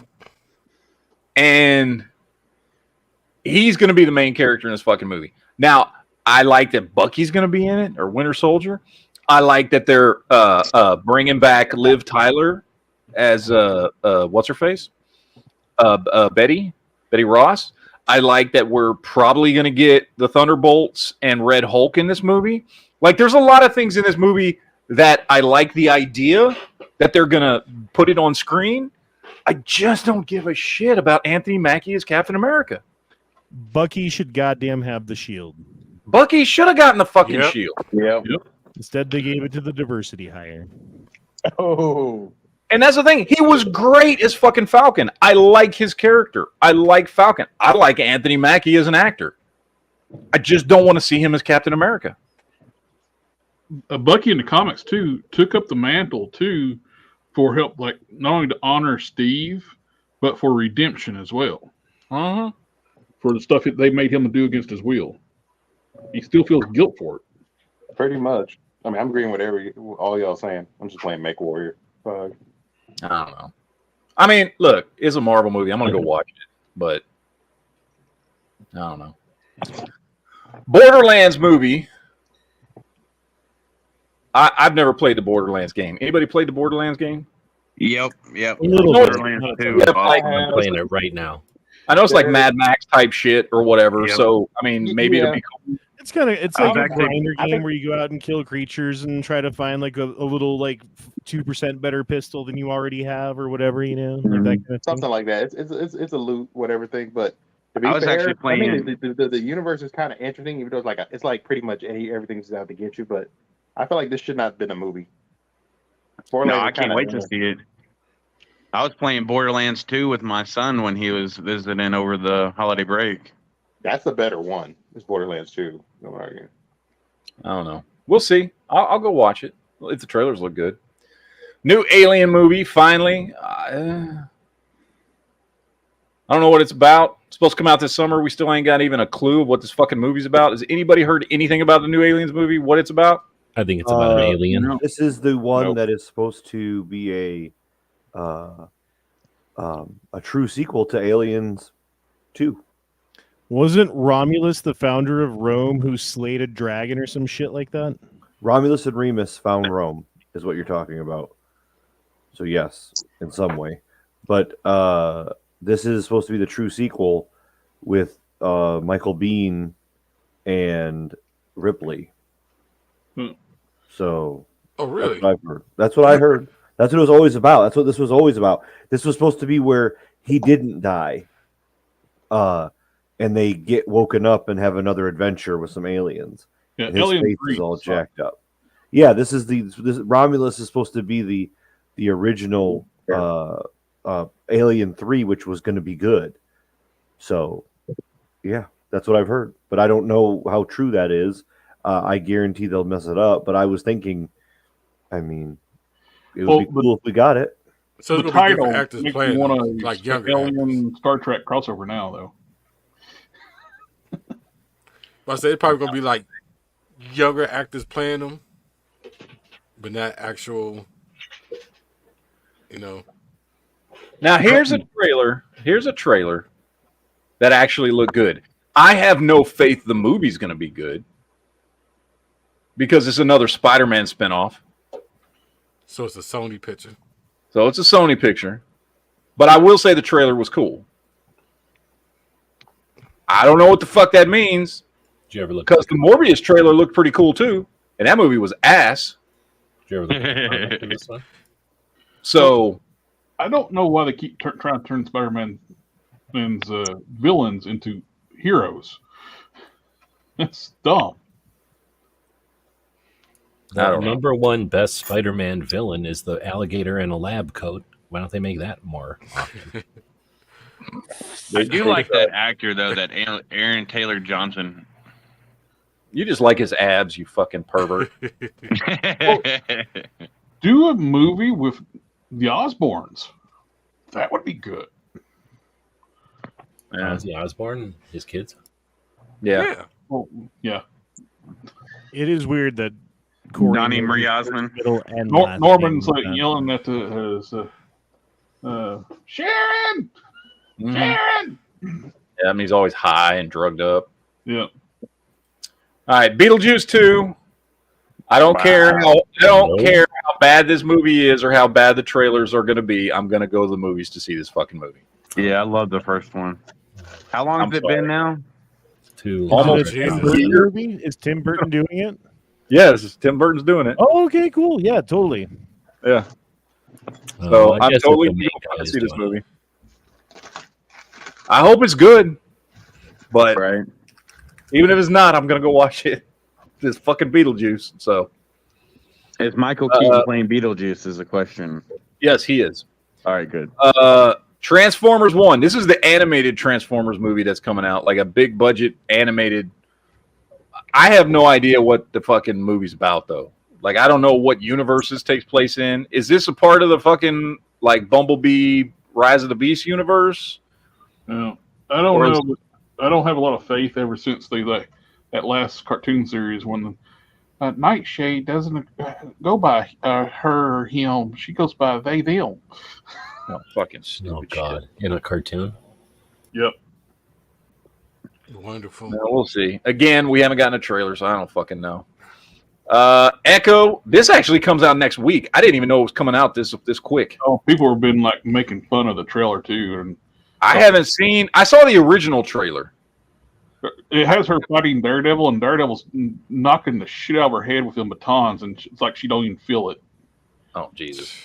There's no weight to the fight, the hits. So this is a Daredevil show? The Daredevil spinoff. What this for a character nobody even knew existed or gave a shit about. TV show or movie? TV show. She's off of the Hawkeye TV show. So I don't know. That comes out next week. We'll see if it sucks. It probably will. Is Hawkeye worth watching? I never watched it. Hawkeye's fucking awesome. I love Hawkeye. Yeah, it's okay. Didn't Fuck you, care it's for the great. girls much. It's Hawkeye's my second favorite of all the Marvel shows after I used Loki. to like the comic, like the actual comic book back in the day. So I never. No, but the girl in the TV show was. Oh, the girl in yeah. Smile 2. I'm a horror fan. Did anybody watch that first Smile movie last year? No. Yes. No. It was good. I liked it a lot. So I'm looking forward to Smile 2. But I like them horror movies. Gladiator 2. I don't know where the fuck they're going with this. Although all I've heard about it is the main character is the son. Remember, what's her face? The princess or whatever she was. She got pregnant from what's his face? Yeah. And had a kid. Oh my gosh! Apparently it's about his son. Yeah. No, and it's Ridley Scott doing it. So as long as Russell Crowe's not in it, I'm good. No, he's not in it because he died at the end. He's not in it. Well, Maybe that black guy comes back. That super cool, his buddy. who survived. Remember that dude? Oh yeah. That dude comes back and like trains his son. That would be cool. He gives him Maybe. a shield. Does something. I don't know, but that comes out this year. What else we got? Lord of the Rings: The War of Rohirrim. Okay, movie. this is gonna be all anime, and it's gonna be Yeah, I heard it's an animated movie. It's an animated movie. yeah, it's animated, and I don't know because I have no idea. It's I don't got the Rings of Power are the most Awful, gross thing that's ever touched Tolkien. So I really don't think this really is gross thing to touch Tolkien. He's a dumbass name. Whoever made this name should be kicked in the nuts. Stupid name. Well, it comes out in December, so we might not have a country by then, so we'll see. It's true. We might not. But that's coming out this year. Karate Kid sequel movie. This confuses the shit out of me. Just because Jackie Chan's in it from his version of not Karate Kid. The Kung Fu Kid. It should have been called the Kung Fu Kid, not Karate Kid, because there's no karate in that fucking movie. But it's just gonna blow off the TV show, assuming, right? yeah, which pisses me off. I mean, we are getting one more season of the TV show, at least. But I would rather watch the show. I love the show. I don't give a shit about more Karate Kid movies. Well, Give me more of the show. Karate Kid may in there, like it's the blonde guy's the Karate Kid. Well, yeah, that's why it's called Cobra Kai, not fucking Karate Kid. So I don't know. We're getting at least one more season of Cobra Kai. Thunderbolts movie supposed to come out this year. I have more hope for this than I do the fucking Captain America movie at this point. Is this puppets? Yes, it's a puppet movie. It's all about puppets that fight thunder and lightning in the sky and try not to get caught on fire. So it's gonna be great. It's gonna be great. America. Fuck you. All right, what else we got here? Sonic the Hedgehog. I love the Sonic movies. Anybody who doesn't, go fuck yourself. These movies are great. Never seen them. I fucking love these goddamn movies. They are fucking great. Yeah. I'm so get an old school Jim Carrey in it. Like a handheld game that was like way ahead of its time as far as like the graphics that she could get out of it versus a Game Boy. Yeah. That's because it used sprites, animated sprites. And it took like 8 AA batteries, and the batteries would last like 20 minutes, and then you'd have to put 8 more batteries in it. Yeah. Was that before What was rechargeable that thing batteries? called? Anyone? Game that Gear. was the Game Gear. Sega Game Gear. Sega Game Gear. Oh my god, dude! If you had that back in the day, and you could be like sitting at the train station playing fucking—I don't know why you're on a train—playing fucking Game Gear, you were the belle of the ball. Because planes weren't invented yet. It's true. Planes were, Now, planes were did relatively new at the time. Do you remember the movie Surf Ninjas, where the kid had one of those, and Sega was like, you can use the Game Gear or Game Gear, but you can't use any games. So the kid's playing through the whole movie, and there's no games in it. So, little tidbit. I don't remember. I mean, I remember Surf Ninjas. I was too old to watch Surf Ninjas, so I've never seen Surf Ninjas. Oh, I was Surf Ninjas primed. was the shit. I was primed. Loved it. Yeah. When I was a kid. Loved it. It's like by the time the movie came out, I was like 18, 19, something like that. Like, I didn't give a shit about fucking Surf Ninjas. All right, last thing, and then we're done here. Spider-Man Beyond the Spider-Verse movie. I'm getting the new one this year sometime. I don't know when. Already? Yeah. That's cool. That's fast. Well, I think they were already making it when the last Is there one ever came going to out. be a Spider-Gwen movie? I mean, probably, because this is the most popular thing Spider-Man that Sony has are these animated movies. Oh, I meant with a human, like a real movie. Oh, probably not. No. Why would they? These movies are fucking incredibly popular. Just do it off of that. You know what I mean? Do both, but yeah, I just thought. Is this one going to be animated? I'm quite sure. It's I'm the quite sure third in the Miles animated trilogy. Yeah, I'm You quite haven't sure Miles watched the Morales' movie? character was going to pop in a real one. Wait. Corey, have you not watched the first 2 movies? The animated ones? Yeah. No. What the fuck? They're probably the best movies. Some of the best movies. They are some of the best comic book movies ever. They're fucking amazing. They're really, really, really good. Dude, you got to watch them. Holy shit. Okay. How have you never seen it? What is it? The first one is The last one was Across the Spider-Verse. The first one was Into the Spider-Verse. Yeah, Spider-Man Into the Spider-Verse and Spider-Man Across the Spider-Verse. Dude, you got to watch them. They're awesome. I will. I just haven't. Jesus Christ. I didn't know we had somebody that hadn't watched those fucking movies. Well, I haven't watched them either. Oh, fuck you. What the shit? Yeah, cartoon Spider-Man? No thanks. There's only one cartoon Spider-Man, and he lives in the No, 90s. it's not like that though. It's better. Dude. It's like the way anime is cartoon. I mean, it is animated, but it's way better than a cartoon. Yeah, see, I think that's why one reason why I haven't watched them yet is because they are animated, and it's like fucking bigots. We're They're not surrounded like by that. bigots. They're better than a regular animated. Call me a Have bigot. you ever seen Disney's Fantasia? I haven't seen that in a long time, but it's like that, right? Like it's way. You can just say it. You didn't watch them because Miles Morales is black and Hispanic. It's okay. no, that has nothing to do No. with Corey. it. It's Uh-huh. animated. I knew it. Speaking of that, did you guys see the new Trump video or Alex Jones video game? That you can I have. download on Steam? I have not played it, but I have. I mean, Isn't it like Contra with Alex Jones, and he's like shooting down pedophiles and Yeah. there's like gay frogs and stuff?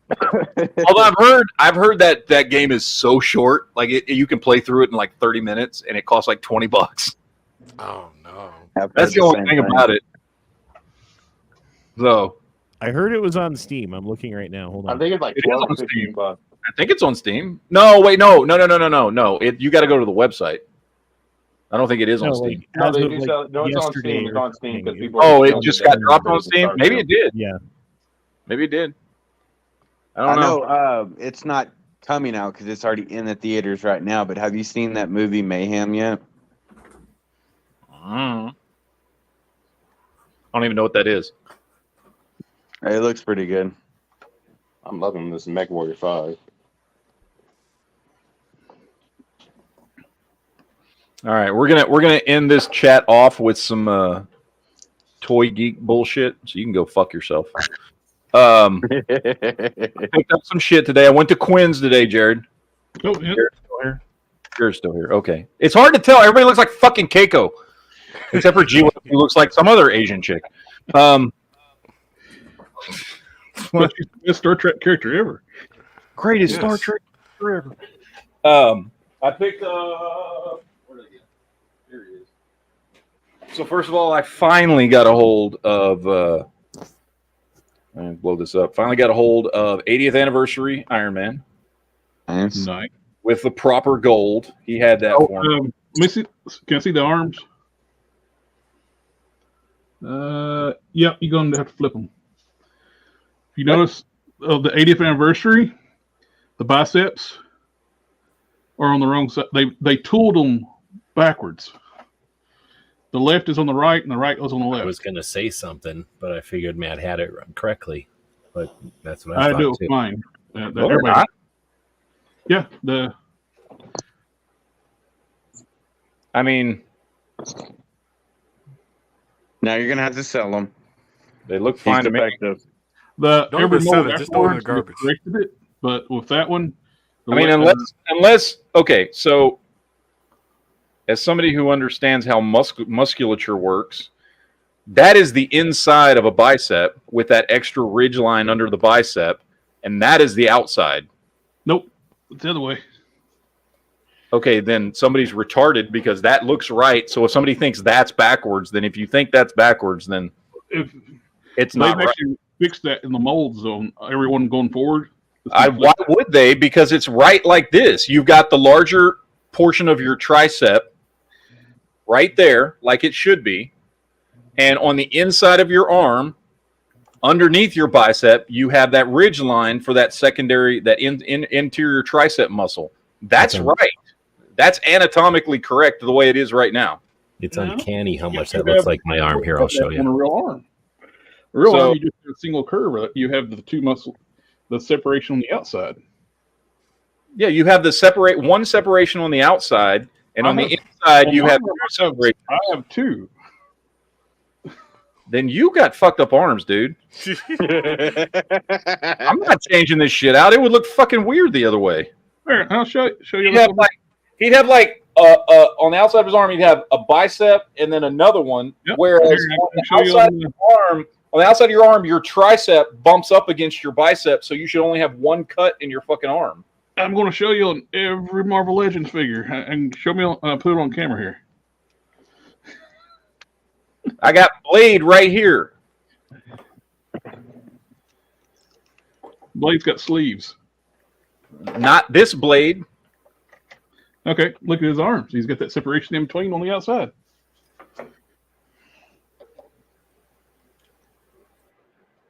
Yeah, Blade's fucked up. I need to change Blade's arms. That shit ain't right. Now Matt's gonna have to go through all his fucking collection just to make sure. That shit ain't right. The I ain't thinking Blade's fucked up. No, it's the Iron Man.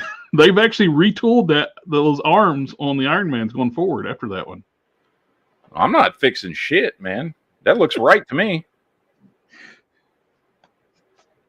It's 1776 on Steam.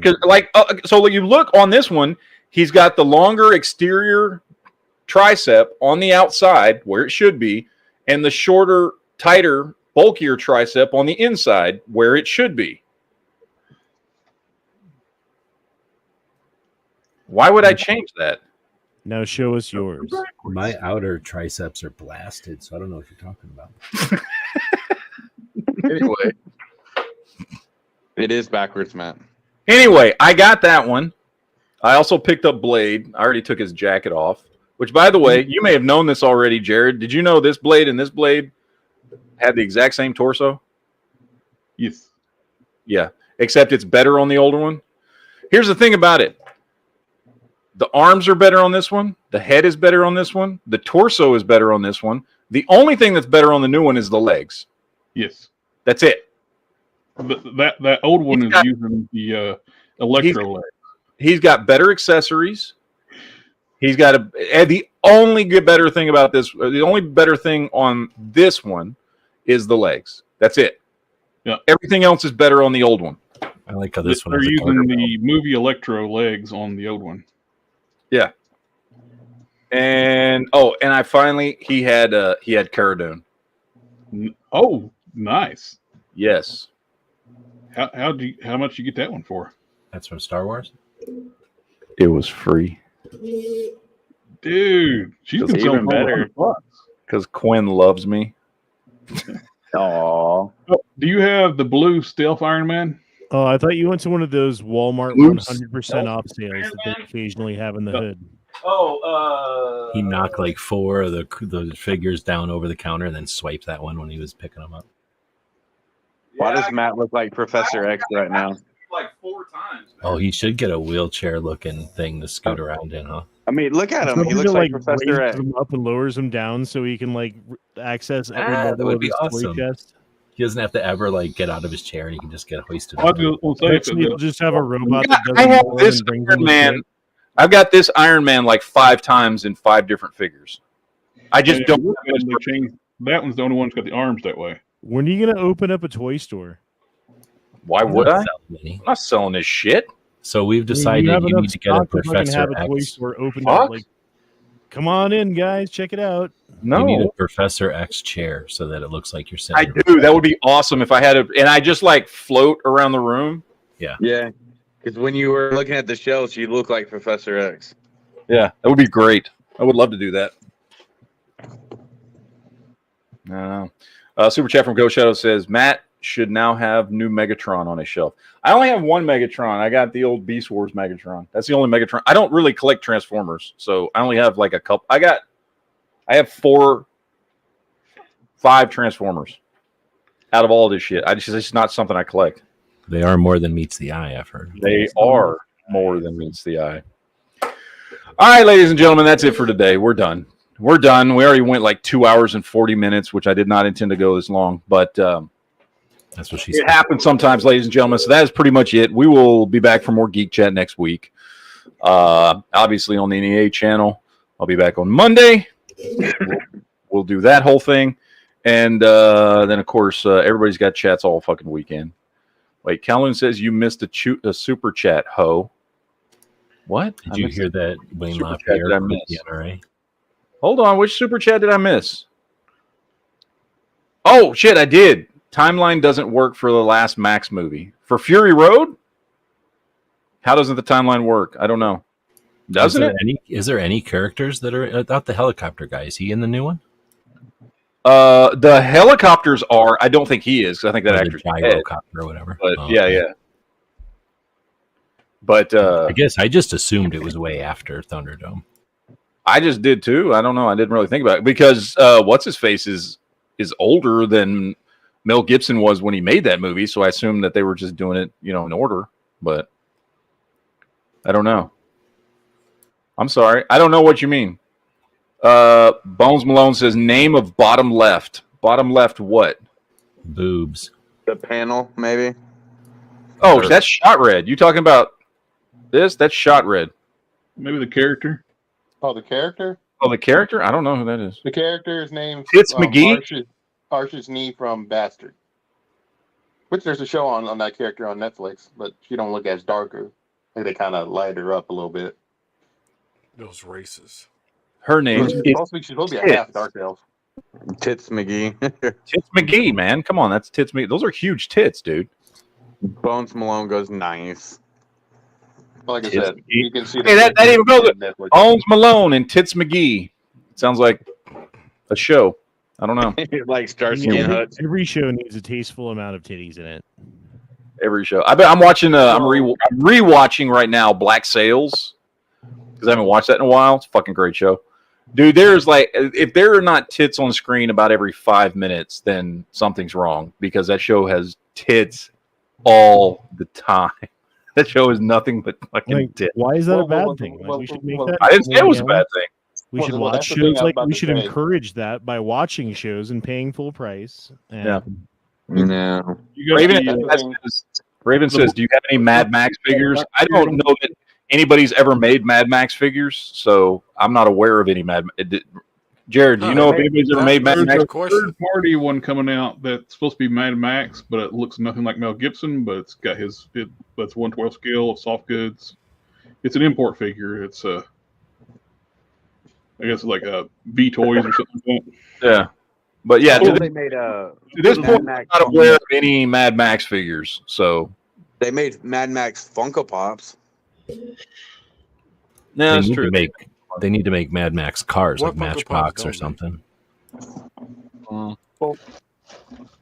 I mean, going back to what you're saying about tits, I mean, that was the whole point of the show. That was on our list of vehicles they should make in one. Make is a Mad Max car. Yep. I think it was on your list, wasn't it? Yeah, I put that on my list. Yeah, probably. Yeah. Love that one. All right, gentlemen, it's time to go. Farewell, adieu, Alvida saying goodbye. We will see you guys next time. Have fun, all that good stuff. Deuces, yo, whatever else. We will see you guys next time, and enjoy the rest of your fucking weekend, ladies and gentlemen. All right, so take it easy, dudes.